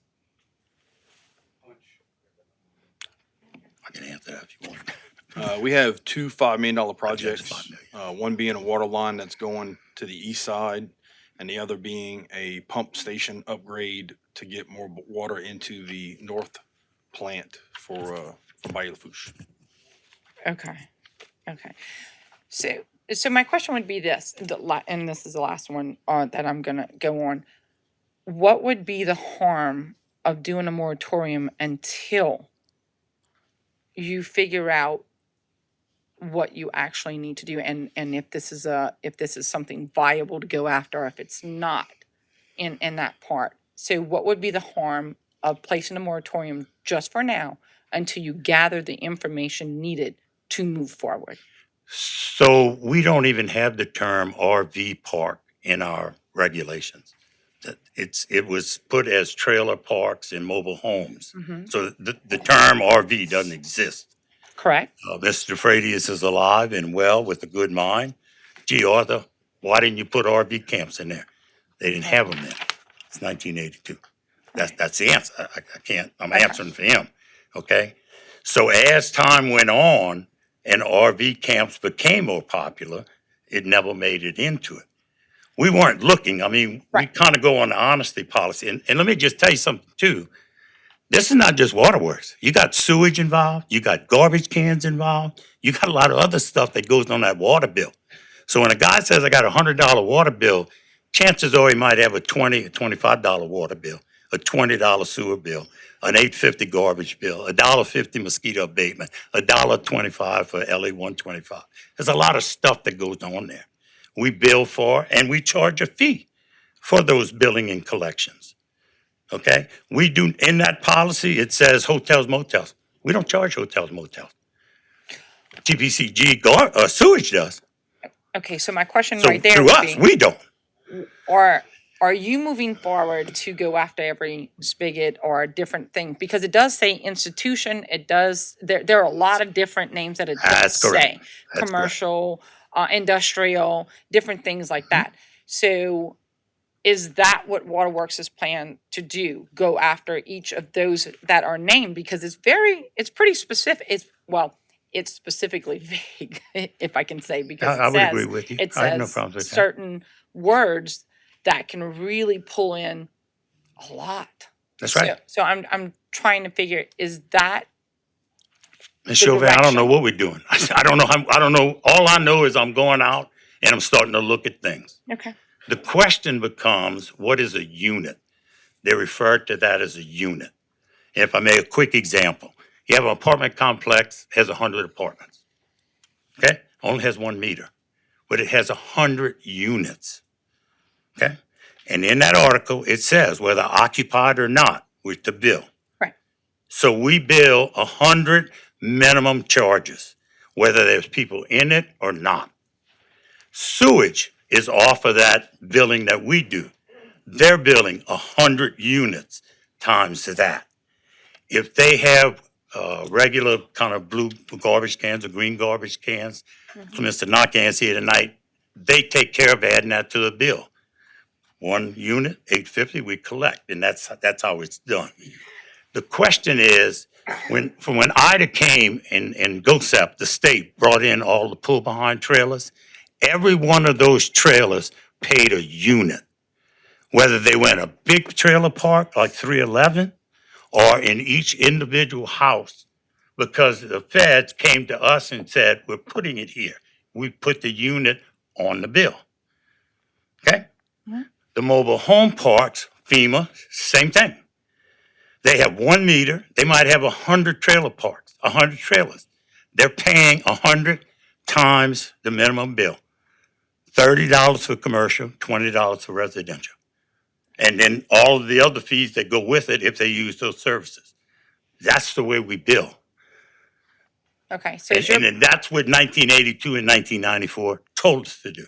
so in your budget, like when you're talking about your budget, are you in that much trouble that, do you see yourself in trouble that you're going after monies? And I get what your 1982 thing says, but I'm wondering about, like your budget, is there like such a need to go after all these entities in that fashion? Like going from 70 to like 3,000, it's a widespread for me, because that's how I'm looking at it. So I don't know who it is, but I mean, the $70 would have been, and let me just add, each time that you get a unit, you get 2,000 gallons of water that goes with it. Okay. Okay? So a lot of the apartments, even though they don't have anybody in it, they still come out the same because you're paying for a unit with no water use. That water gets credited to somebody else that's using more than 2,000. Okay? We do about $20 million in business a year. If you do the math, and we have 50-something thousand meters, and each one pays a minimum bill of either $30 if they were all commercial, which they're not, $20 if they were residential, which you'll choose, that's $1 million a year, times 12 is 12 million. 60% of our income comes from fixed costs, fixed fees coming in. The rest of it comes from selling water. So are we hurting for money? We're floating $12.5 million now to get a $5 million grant that, thanks to Representative then Tanner McGee and Zarang and Amadi and Senators Fisi and Alain. But to get that $5 million, we had to put up $7.5 million of our money. And I don't know how familiar you are with doing grants. Even though you're getting the money, you still got to pay it out first. Then they send it back to you after. Totally So to understand. get the money, you got to have $12.5 million in the bank. And that's what we got. Thank you. Every year, see those standpipes? They got a big one in North Terrebonne. They got one right there by Prospect. That's $1 million. That's what it costs to paint them. We painted South Terrebonne last year. We painted North Terrebonne this year. Dumas is going to cost us $600,000. Meters. When I came here 11 years ago or 13 years ago, they were $69. They're $208 now. We have 50,000 of them. We try and change them out 10,000 at a time. You can't even get 10,000 meters. So I don't know if we're in trouble. The key is I'm trying not to get us in trouble and to make sure that we have ample supply. And as you know, because I think you heard it during the meeting, the board said, we don't want any extra money. We need this much money to operate. And if we got too much, we'll either increase the projects and the spending. We're going to spend $1 million in downtown Houma every year. If I get an extra $300,000-$400,000 from this, we're going to spend $1,300,000, $400,000. We don't keep money. That does us no good. We try to spend it and up our infrastructure. And that's why we're not the city of New Orleans, St. Joe, Louisiana, Jackson, Mississippi, where you can't drink the water or you don't even get the water. We try and take care of business. Okay, thank you. Thank you, Ms. Chauvin. Mr. Trosclair.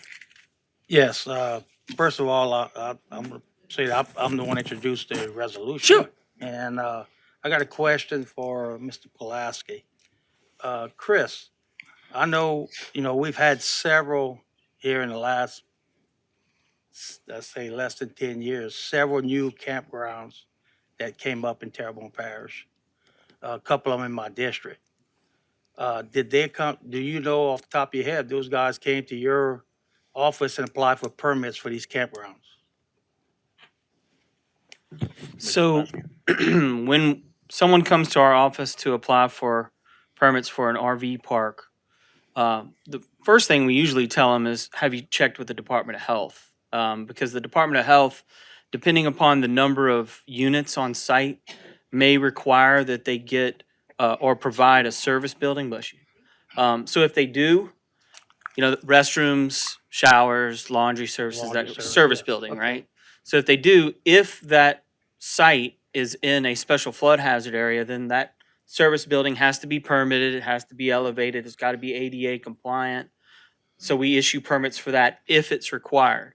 If it's not required, then maybe what we're looking at permit wise is if they want to do a covered shelter for the sites, maybe they get a permit for that.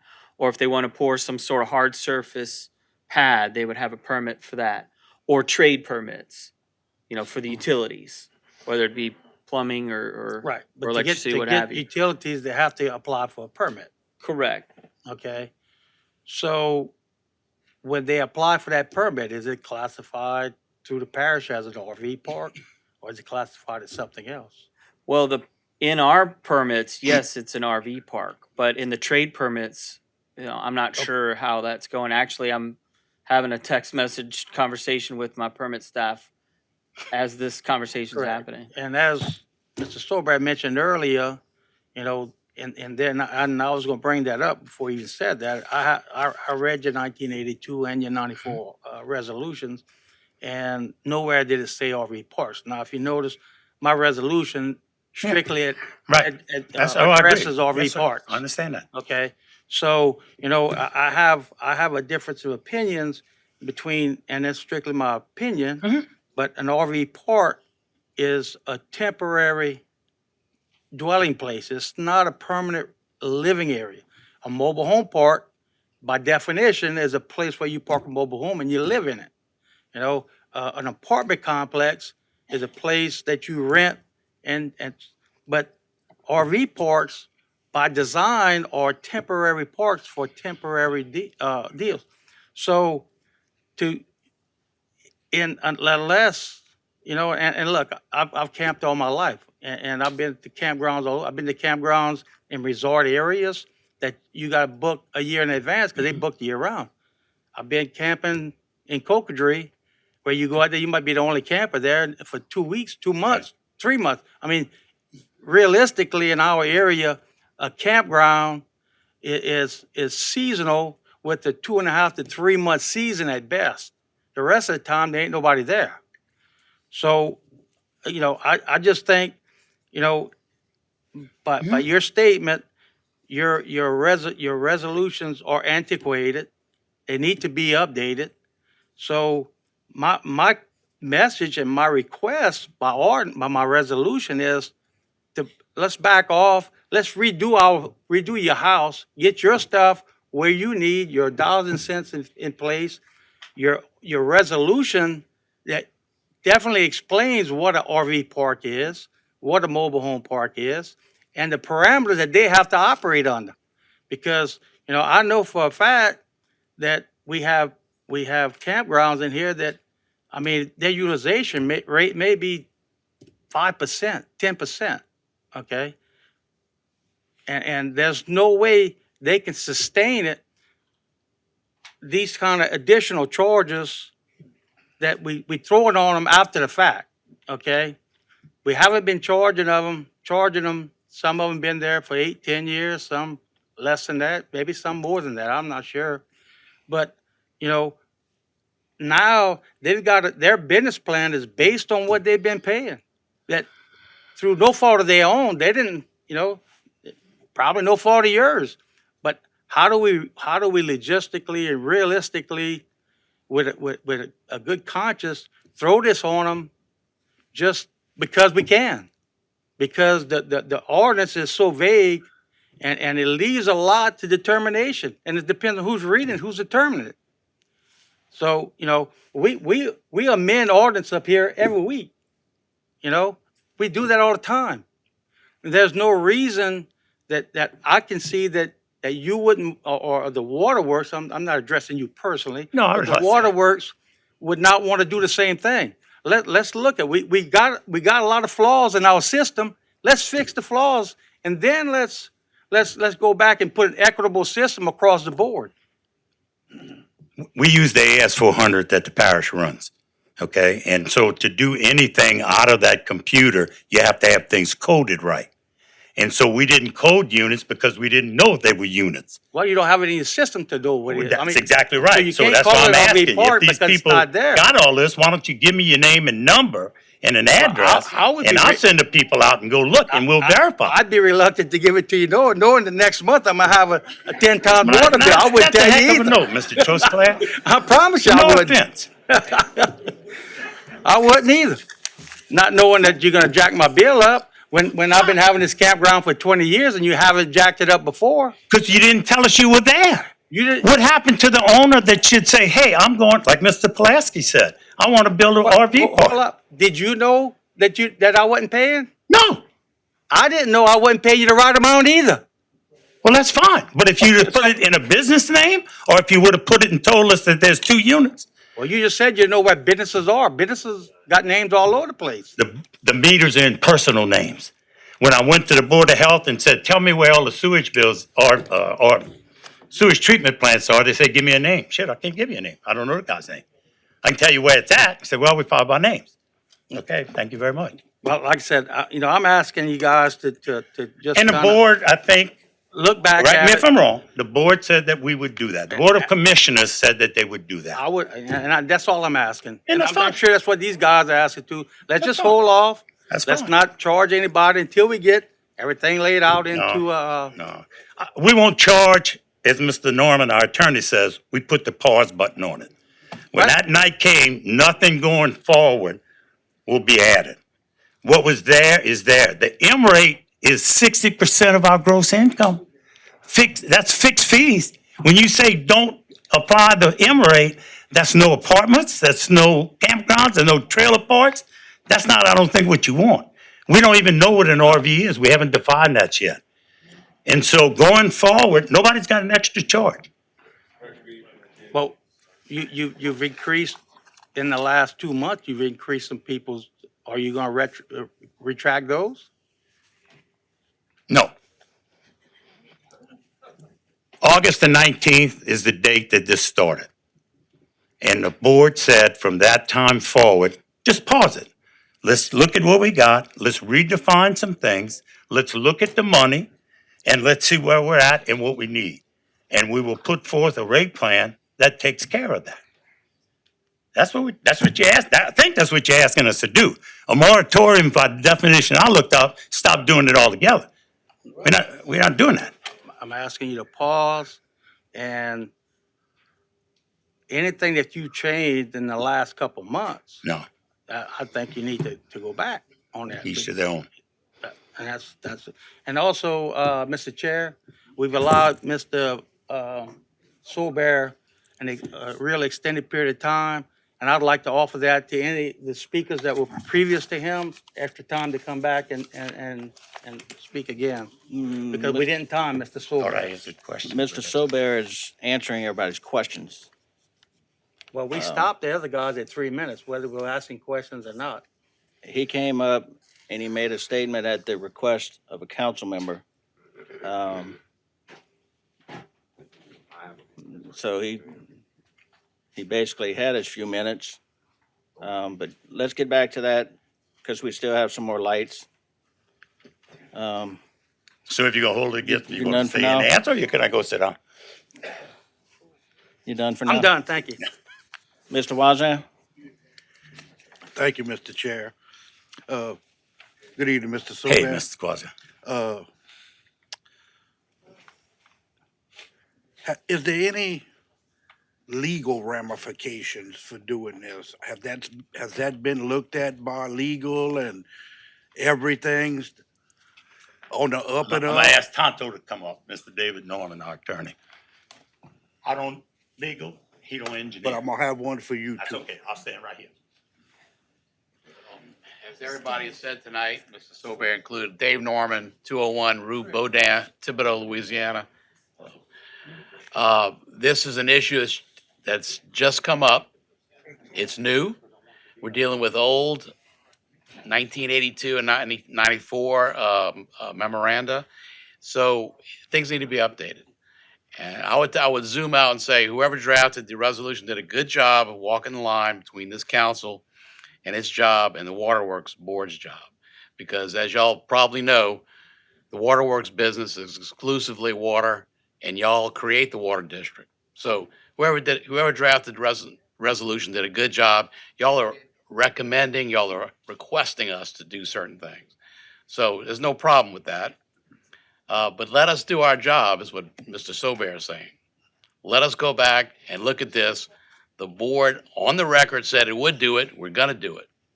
So whether or not everything is perfectly legal right now, I'm not prepared to answer that. But we certainly gonna look at everything tout sweet and trust this water board. There's been some goodwill built up over the 50 years it's been in operation. And I've been doing the legal work for 15 years. And these people, I think, have earned y'all trust and goodwill. So appreciate y'all taking the time to answer your constituents' complaints, and they're well-founded. So we're going to look at it from every aspect, practical, legal, and business-wise, and do the right thing. That's what I have to say. Thank you, sir. I appreciate that. Thank you. Yeah, and with that being said, it doesn't seem like anything should be taking place right now by, It is not, that is correct, sir. by billing people That's correct. these charges until it's been deemed legal. That's just what I'm thinking. I'm not. So are you telling me our M rate is not legal? Is that what you're saying? No, I'm saying before these charges are implemented Yeah, that's correct. to existing That's correct. properties, That's right? correct. Uh, We have not gone back, nor will we go forward from August the 19th. so it would have to be deemed legal Well, before of course y'all it's start legal. doing that. Yes. Well, it will be passed by the Board of Commissioners and like you through a public hearing. Yes, sir. And they'll have it, and whoever likes it or dislikes it gets to come. Yeah, I'm just basing this Oh, yeah. on what the attorney said, right? Yes, sir. He said it That's had right. to be deemed legal. So, Right. and so with that being said, normally these are lengthy processes because I'm gonna assume there's gonna be businesses that's gonna have their own attorneys with an opinion on it as well. They're welcome to it. So this could be a very lengthy process Could be a before, lengthy legal battle too. before you could ever implement a charge on a existing business or park or whatever. Am I correct? I don't It's know. a question. I'm the engineer, Mr. Clayton. If- I'm not a lawyer. I'm If the there's engineer. legal issues Yeah. Then I'm sure Mr. Norman will address them that's and take care of them. unresolved, Right. you, That's correct. you shouldn't be charging existing businesses that haven't been charged, am I right or wrong? The board said that we would not do anything after going forward that night. Yes, sir. That's what I'm doing. So if they were being charged prior to that meeting, then we will continue to charge them. And just out of my And if, I curiosity. know, you're welcome to opinion. All I'm saying is, we are not going to implement any charges on anybody that applies to RV camps or M rates, except those that are already existing. So what I guess in a way we're trying to do is get a handle on what are RV campgrounds and how are they going to be classified and how are they going to pay. You know, one option is to say, you know what? If you get water, you put a meter. I don't care if you get anything. 25% of our population uses no water whatsoever. So you can charge for water, and what is it good does it do you? Right. 0 times 1,000 gallons is still 0. And that's why they have the fixed fee for a connection fee, for a convenience fee, whatever you want to call it. Yes, sir. It's so that there's a certain amount of money that has to pay on that infrastructure that's already put in the ground. That no tax is paid for.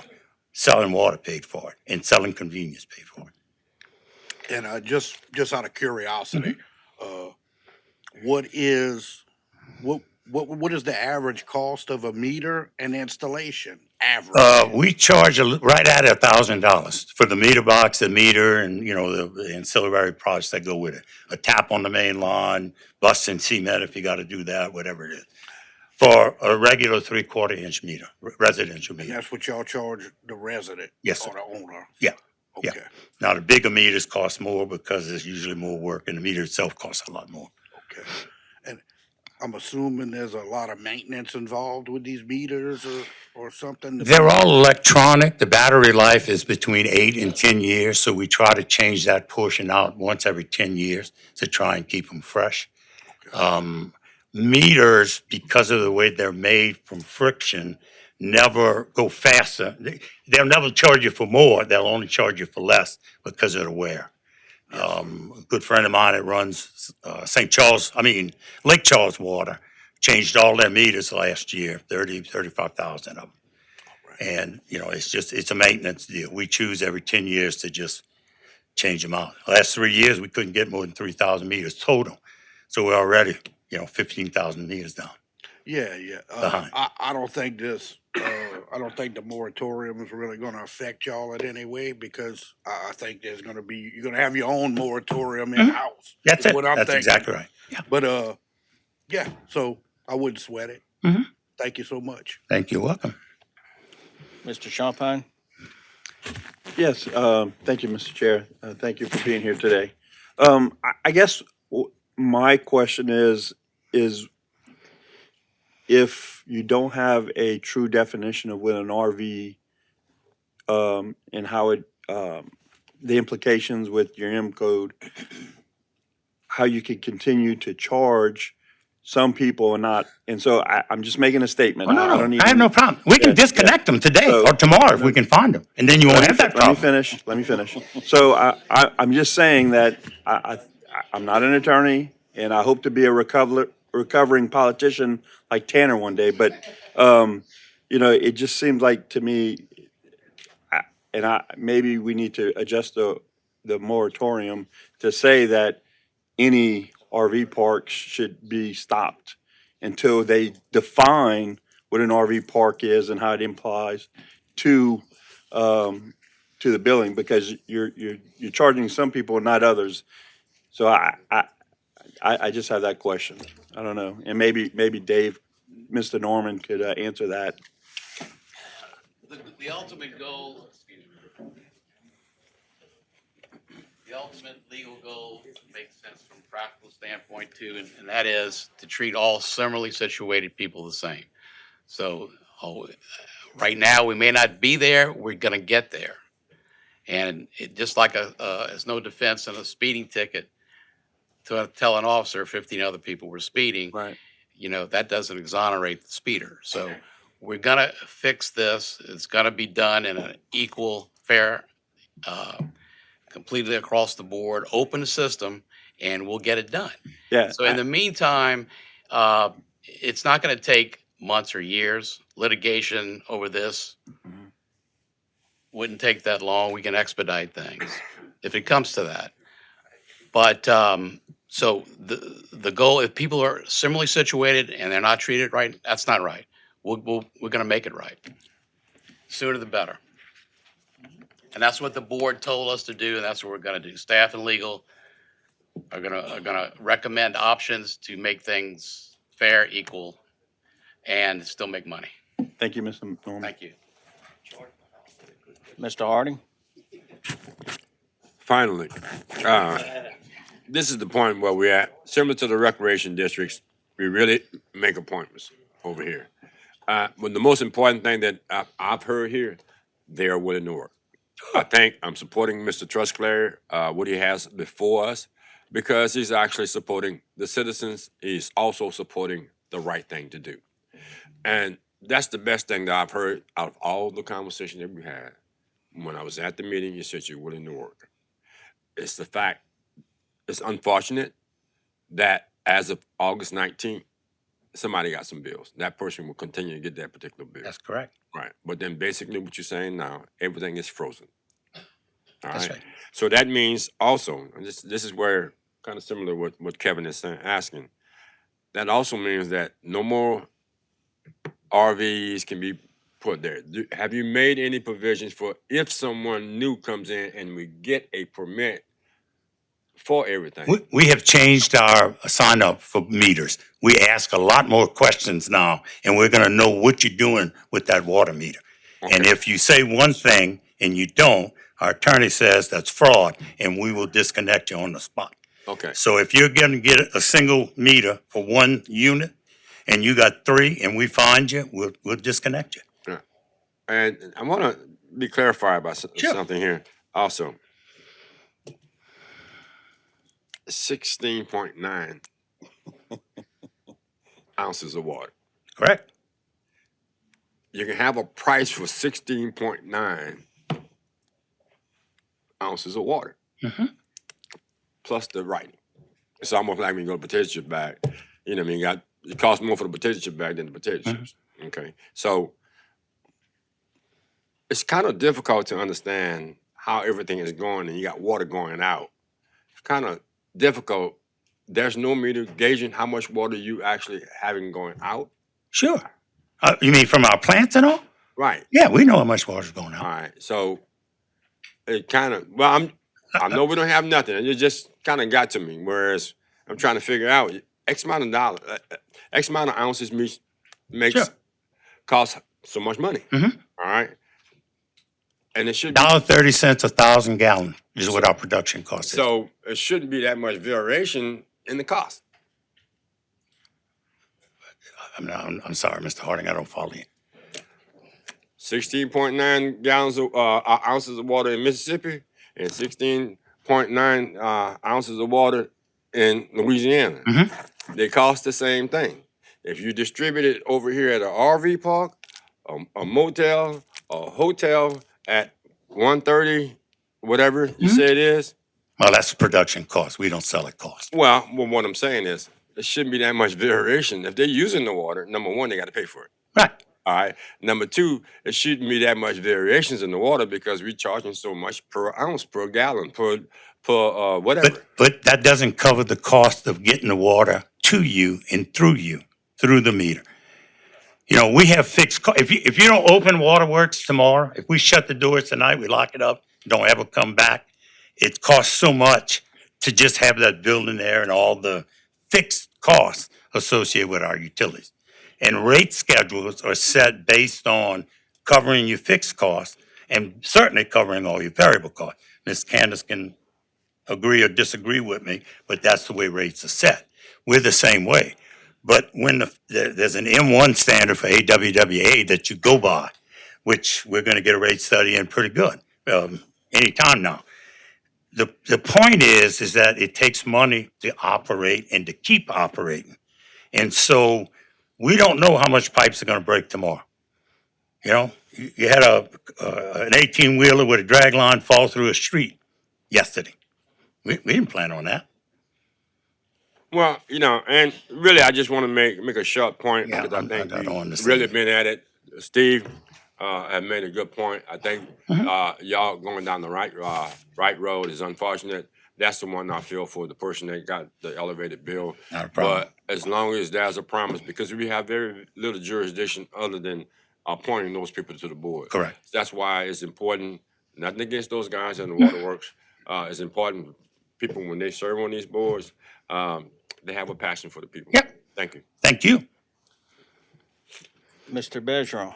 Yeah, I don't know if it's clear earlier, but I would like to make a formal request of the water district to go back to the point where we made changes and roll back those changes because, you know, if it's $10 to $20, I maybe understand, but if we got somebody that went from $70 to $3,000, any business is going to struggle with that, right? I just don't care who you are if you talk about economies of scale.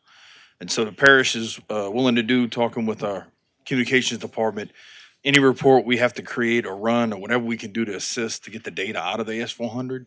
I just formally request that we roll these things back and go through that process. And once we determine where we're going to be at, enforce that. Thank you, Mr. Hamner.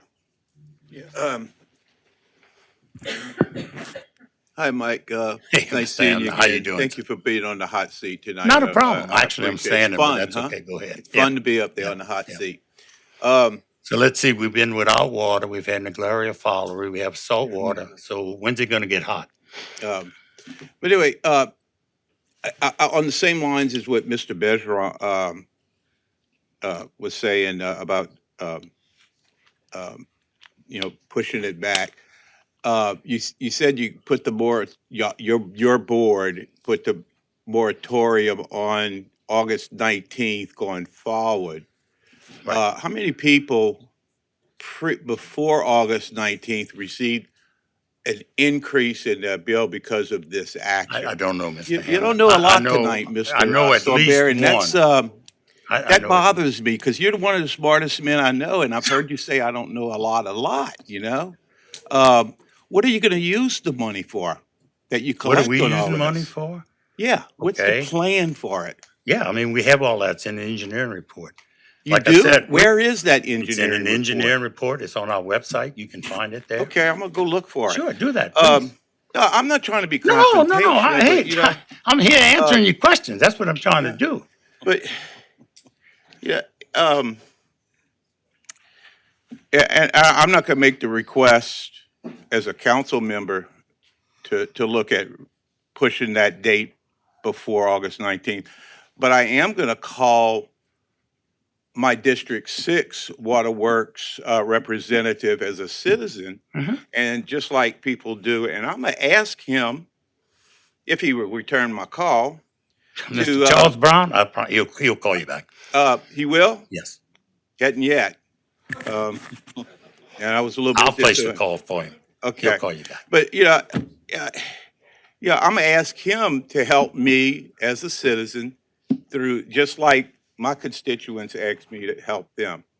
And I think that's all this really is about, is trying to help people stay afloat in business. And, from this end, and from their own end, we as public servants, I think, should be doing that, and, um,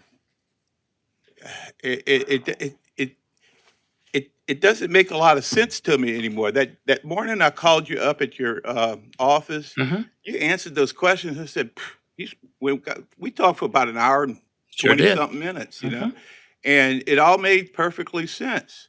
But it's not making sense to me anymore because I'm hearing you answered all those questions directly. What's and not tonight- making sense?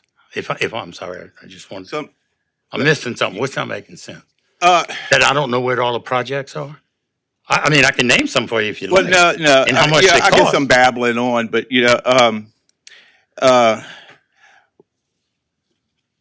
I'm gonna move on. I do have another question. Your minimum charge is going to be $30 That's per RV slot That is for a commercial account. Yes. for a commercial. So That's correct.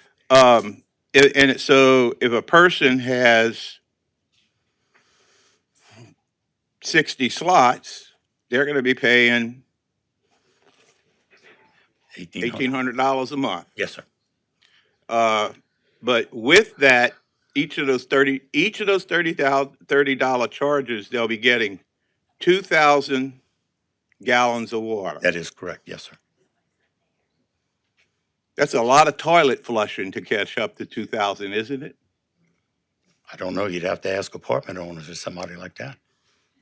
But I can tell you that apartment owners that are paying that per unit, even if Well, I'm there's talking nobody. RV parks now. Are you talking apartments? I don't know about RV parks. I just don't You know. They're charging- there. I know they're there. The meters charge them. I'm sorry, Mr. Hammond. I don't look at 50,000 bills a month. So I don't know what an average bill is. I'm sorry. I Okay. just don't know.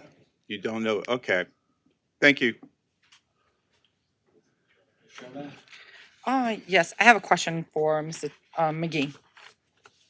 Mr. Tanner. Oh, Sorry. so I'm finished? I'll catch Okay. you back after that. Yes, Okay. thank you. All right. So the members that you have at this point, how many of them are being charged for units? Do you know? I'm sorry, I'm having a hard time hearing because Mr. Sobear is still talking. I think he's talking about me. Oh, this is ridiculous. Okay, that's uncalled for. Okay. So the members that you have, how many are being charged for units? I'm not sure an exact number, but it's definitely probably 3 or 4 that I'm aware of right now, of out of probably 20 that we have a part of our group association. So if you're not, uh, the problem with the policy they've articulated is that 4 people or 5 people would be paying a different rate than the other 15 people in our group. So, and I don't want to get into any individual's bills because I don't think it's fair to air that out in front of y'all. But we have somebody who has like they're paying 20 spots. You have another RV park that probably has 20 spots, but they're only paying 2. And so the current policy they've adopted as far as moratorium, and also be clear, y'all, we didn't know there was a moratorium in place at all because apparently they decided that after we left the meeting, so we weren't aware of it. I think you were at the meeting and that was not discussed while we were there. So we're happy to hear this and it's definitely a positive step. However, we are concerned, as you are and as the parish president is, that there's still some people out there.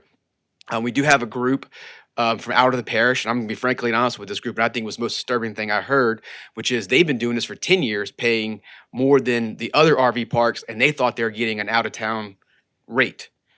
And they never complained because they thought that if they complained that things would be made worse for them. That's not the impression. You know, I know parish president ran on being open for business and creating business. If you think out-of-town businesses are going to come here when they think they get different rules than interior businesses, they ain't coming. And the other thing that I remind you of, what's really important is people don't live in RVs. Mr. Sobear keeps talking about apartments and apartments and apartments. People live in those. Trailer homes, people live in those. You have RV parks, you can have 100 spots, 2 people in them. 2 people using water. To Mr. Hammer's point, they're not using a whole lot of water of their free credits, and there's only 2 people in the park that time. Most of these owners have policies where they don't even allow permanent residents. They don't allow it. So this is to be tourism. You know, if you want to go build an RV park next to the Bayou Country Sportsplex to try and get more businesses here and more people to come in and enjoy our Bayou Country Sportsplex and bring some money into the parish, who would open an RV park under this policy? You're shutting the door to sports tourism, recreational tourism. That's what this policy is effectively doing. And I think they've admitted at this point that the policy is at best antiquated and at worst applying different rules to different people. So I think they realize, and I think they've said that they had to do something. And so I think we all agree there's a problem. And we want to get to the end. And look, I want to be very clear with the members of this council and to the members of the board. We made it. Our members want to be paying water. They want clean water.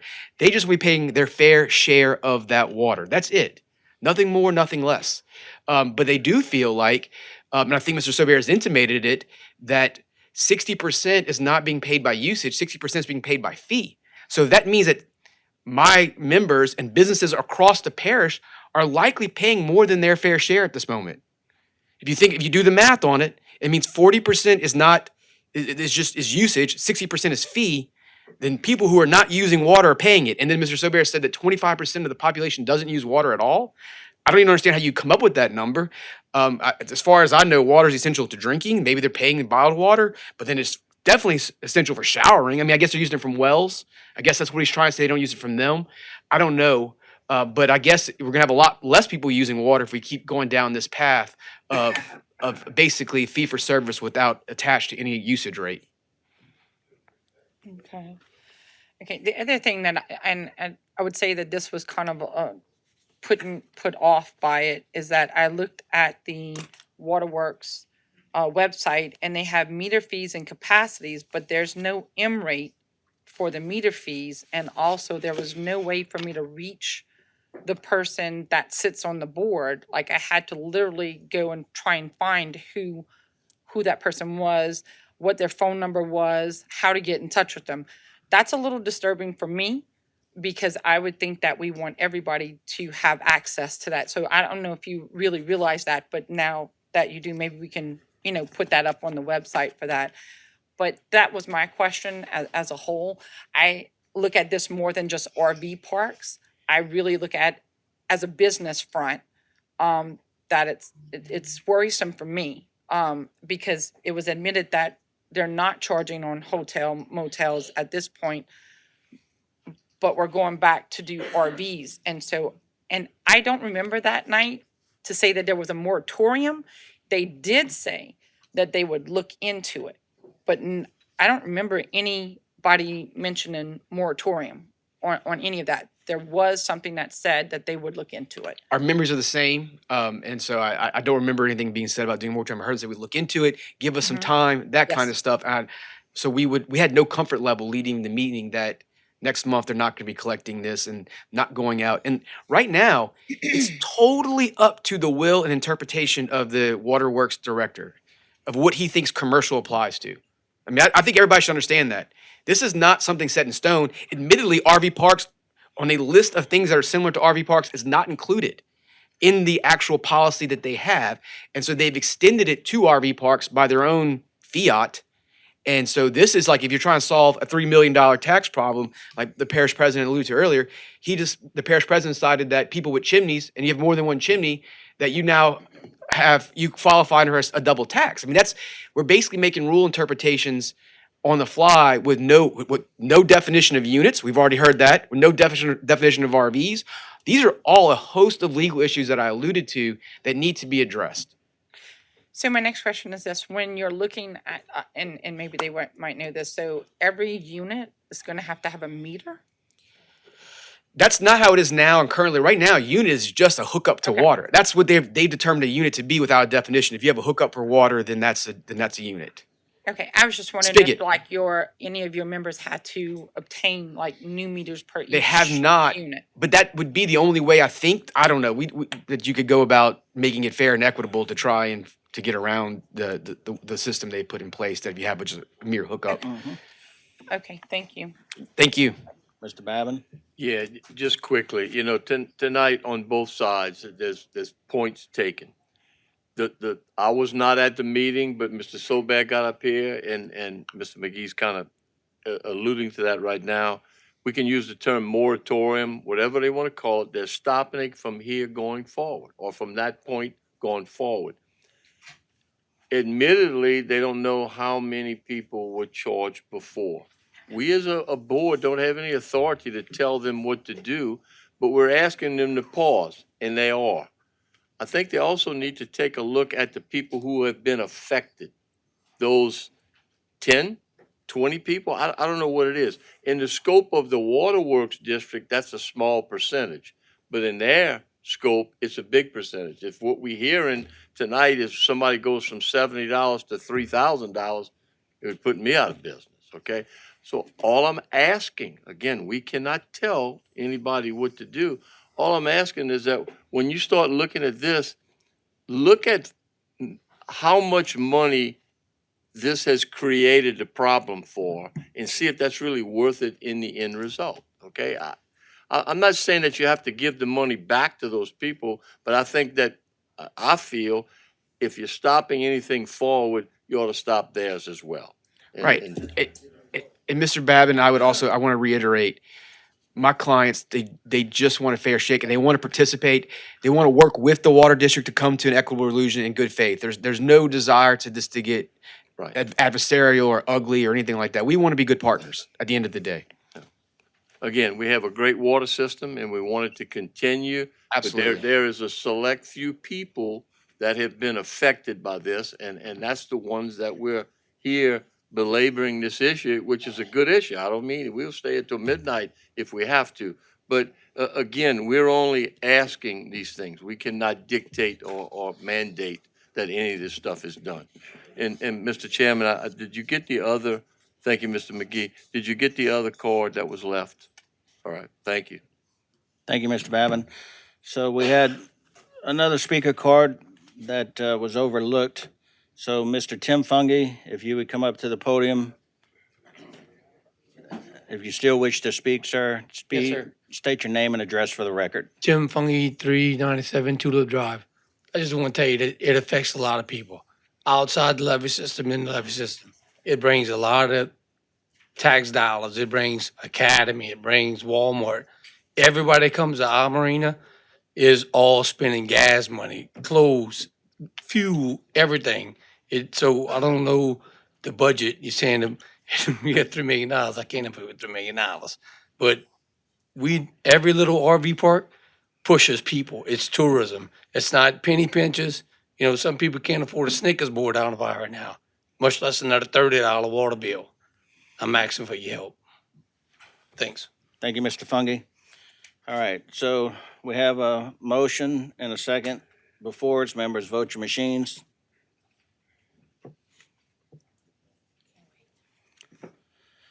Nine yeas, 0 nays, motion passes. Thank you, everybody. That was a long discussion. Item D is a motion to amend the condemnation order adopted on April 23rd, 2024 on the residential structure located at 246 Dana Lynn Street owned by Procom Construction Group LLC and Quentin Joseph Westbrook by extending the deadline to repair, demolish, and/or remove from July 31st, 2024 to October 30th, 2024. So we have a motion by Mr. Harding, seconded by Ms. Chauvin. Members, vote your machines.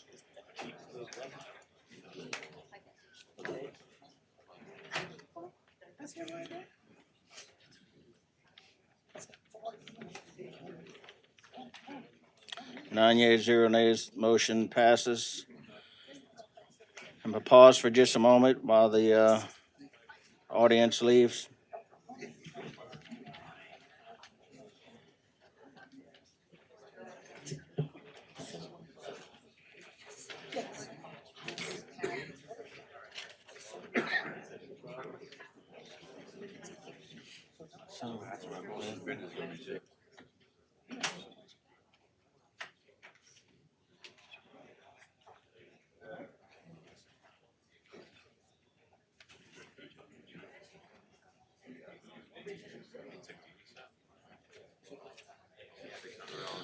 All right, folks.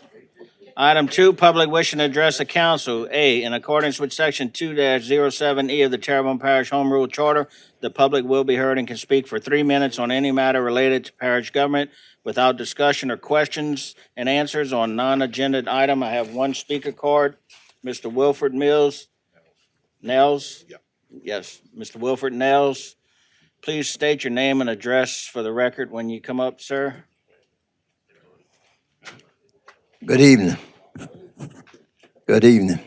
Give us My your name. name Wilford Nails. I live right now at 139A Banks Avenue.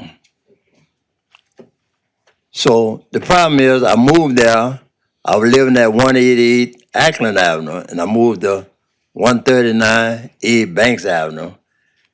And across from my property, it had a pile of trash. And I've been calling the parish and talking to the trash department and nuisance department to try to get someone to pick it up because the animals crawl in it, possum and nutri-rats. All that is in the pile and the pile getting bigger. Folks passing by, throwing stuff, adding to the pile. I just recently put my mailbox up 2 days ago. I had to make a space because I had to put the mailbox on the other side of the streets. And I've been trying to get them, they tell me they can't pick it up because nobody live on the property. Now, how the trash got there, I don't know.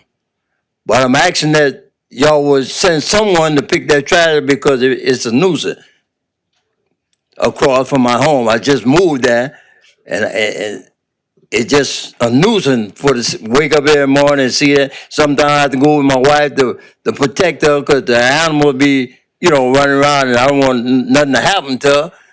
And I've been calling. It's been now 3-4 months. Nobody don't want to do nothing. So what can I do to get somebody to come pick that trash up? Mr. Pleasure? Mr. Nels, I can appreciate you coming before us tonight about this. And I'm one of those people whom have a bit of honesty within myself and nobleness to admit if I fail. And I'm going to tell you, I failed you. You called me.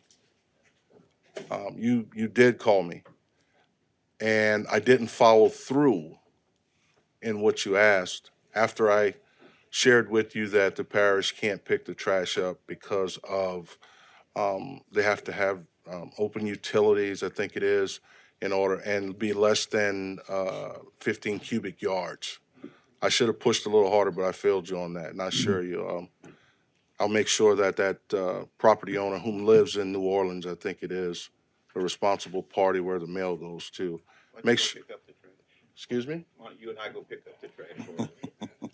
Cause they told me they got in contact with the owner and they gave him like a couple of weeks to do something. If they didn't do nothing, that they were gonna do something, but nobody still ain't doing that. I assure you, we're gonna admit that, I should have pushed a little harder. I will address that for you and notify the homeowner. Okay, thank you. Thank you. Mr. Pulaski? Yeah. Thank you, Mr. Chairman. I was just checking to see where we're at with nuisance abatement. We have multiple charges on the property, and Candace was just telling me, I mean, that one's getting ready to go on the tax roll because those liens and charges have gone unpaid. Because they don't have the utilities on place, yes, we can't, it's not something that solid waste could pick up or whatever, but that doesn't prohibit us from once again going through that nuisance abatement violation process. So it is a process, but the end result is that would be the only means and mechanism that we'd have to go pick it up. So we can initiate that. So. Thank you, Mr. Pulaski. Item 3, committee reports. Community Development and Planning Committee, Ms. Chauvin. I make a motion that the council accept and ratify the minutes of the Community Development and Planning Committee held on August 26, 2024, and have 5 public hearings. 1, consider the introduction of an ordinance amending the Parish Code of Ordinances to establish a 4-way stop at the intersection of Liberty Street and Academy Street, providing for the installation of said signs and providing for other matters relative thereto, and call a public hearing on said matter on Wednesday, September 11th, 2024 at 6:30 p.m. 2, consider the introduction of an ordinance amending the Parish Code of Ordinances to establish a no parking zone at 600 Pecan Street along the south side of the street, providing for the installation of said signs and providing for other matters relative thereto, and call a public hearing on said matter on Wednesday, September 11th, 2024 at 6:30 p.m. 3, consider the introduction of an ordinance to revise Section 28 through 76 in Article 4, Chapter 28 of the Terrebonne Parish Code of Ordinances to include campgrounds under prohibited uses in the supplemental major corridor overlay district, and to provide for other matters relative thereto, and call a public hearing on Wednesday, September 11th, 2024 at 6:30 p.m. 4, consider the introduction of an ordinance to enact Section 19 through 7 of the Terrebonne Parish Code of Ordinances to prohibit camping in public areas, and call a public hearing on Wednesday, September 11th, 2024 at 6:30 p.m. 5, consider the introduction of an ordinance to revise Section 28 through 82 in Article 4, Chapter 28 of the Terrebonne Parish Code of Ordinances to include campgrounds under prohibited uses in the Homer Restoration Overlay District, and to provide for other matters relative thereto, and call a public hearing on Wednesday, September 11th, 2024 at 6:30 p.m. Before we move forward, on number 2, I think the south is supposed to be the east. Did we not change? Yeah. Okay. So number 2 is east. Sorry. Typo. All right, so we have a motion by Ms. Chauvin, a second by Mr. Harding. Members, vote your machines.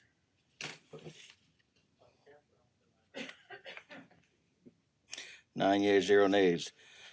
Item B, Public Service Committee, Mr. Babin. Yes, thank you, Mr. Chairman. I make a motion that the council accept and ratify the minutes of the Public Service Committee meeting held on Monday, August 26, 2024, and have 3 public hearings. 1, consider the introduction of an ordinance to authorize the parish president to enter into an amendment number 2 to the intergovernmental agreement and lease with Recreation District 11 to remove Odemont Street, Park, City, Air Base Park, excluding the gym, pool, and football field, Jim Bowie Park, Marla Street Park, Parish Park, Lee Avenue Park, Maple Street Park, Rio Vista Park, and the adult softball complex from the agreement with and return care, custody, and control of those parks to Terrebonne Parish Consolidated Government and call a public hearing on Wednesday, September 11th, 2024 at 6:30 p.m. Number two, consider the introduction of an ordinance to amend section 13-63, qualifications for drivers, section 13-65, standards for ambulance equipment, section 13 through 70, transportation emergency patients, of emergency patients, sections 13 through 90, ambulance inspections, and Article 4 of Chapter 13 of the Terrebonne Parish Code of Ordinance, and to provide for other matters relative thereto, and call a public hearing on Wednesday, September 11th, 2024 at 6:30 p.m. And number three, consider the introduction of an ordinance to amend Chapter 19, Article 2, Parades of the Terrebonne Parish Code of Ordinances, rename the Mardi Gras Parade. Again, I think we said last night that safety was going to be pulled out of it, so that we'll take that typo as well. Mardi Gras Parade Committee to the Terrebonne Parish Parade Safety Committee to amend the membership of and designate clerical support for said committee and to provide for relative matters and call a public hearing on Wednesday, September 11th, 2024 at 6:30 p.m. All right, so we have a motion by Mr. Babin, a second by Mr. Harding, and Mr. Hamner. Yeah. All right, Mr. Hamner. I make a motion first. To I'd like revisit? to make a motion to revisit item 3 of the Public Services Committee meeting agenda. All right, so we have a motion by Mr. Hamner to revisit. Item 3, that was Item the 3. resolution to reject the bids for Parish Project 23 All right, at the park. do we have a second? Can't second. Second. Second by Mr. Chopin, so we're voting on revisiting the item. Members, vote your machines.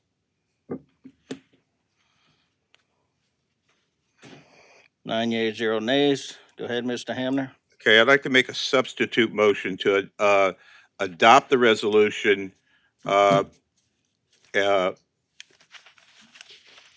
with the following amendments.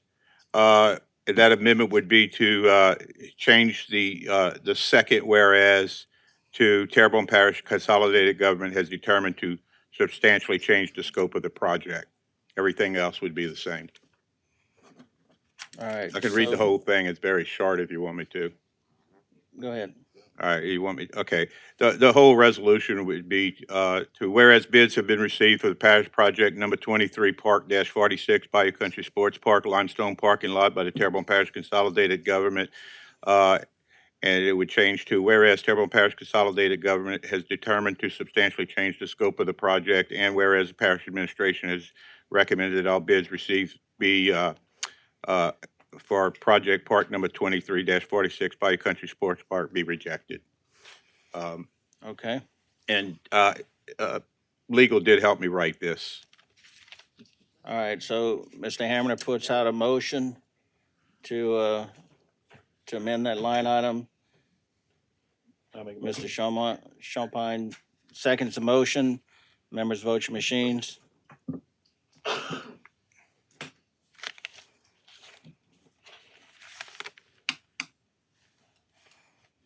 Eight yeas. The motion carries, so let the record reflect the change. Thank you all.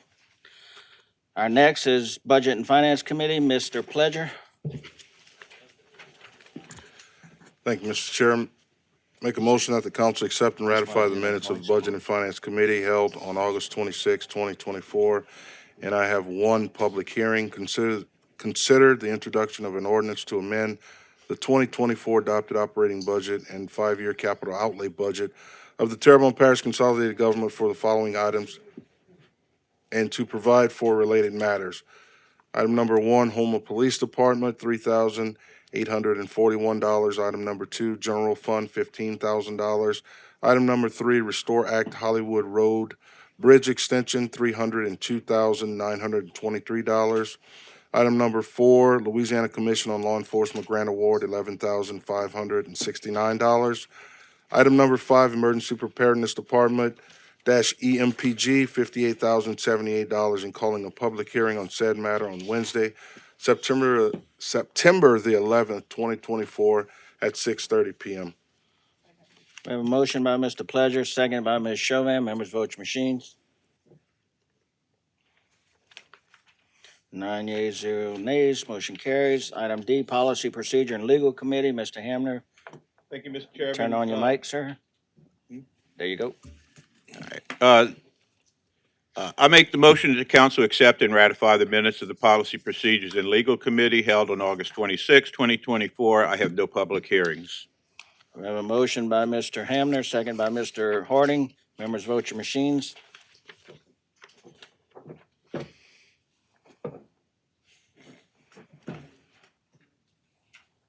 8 yeas, 0 nays, motion carries. On item 4, no streetlights were submitted, so no action is necessary.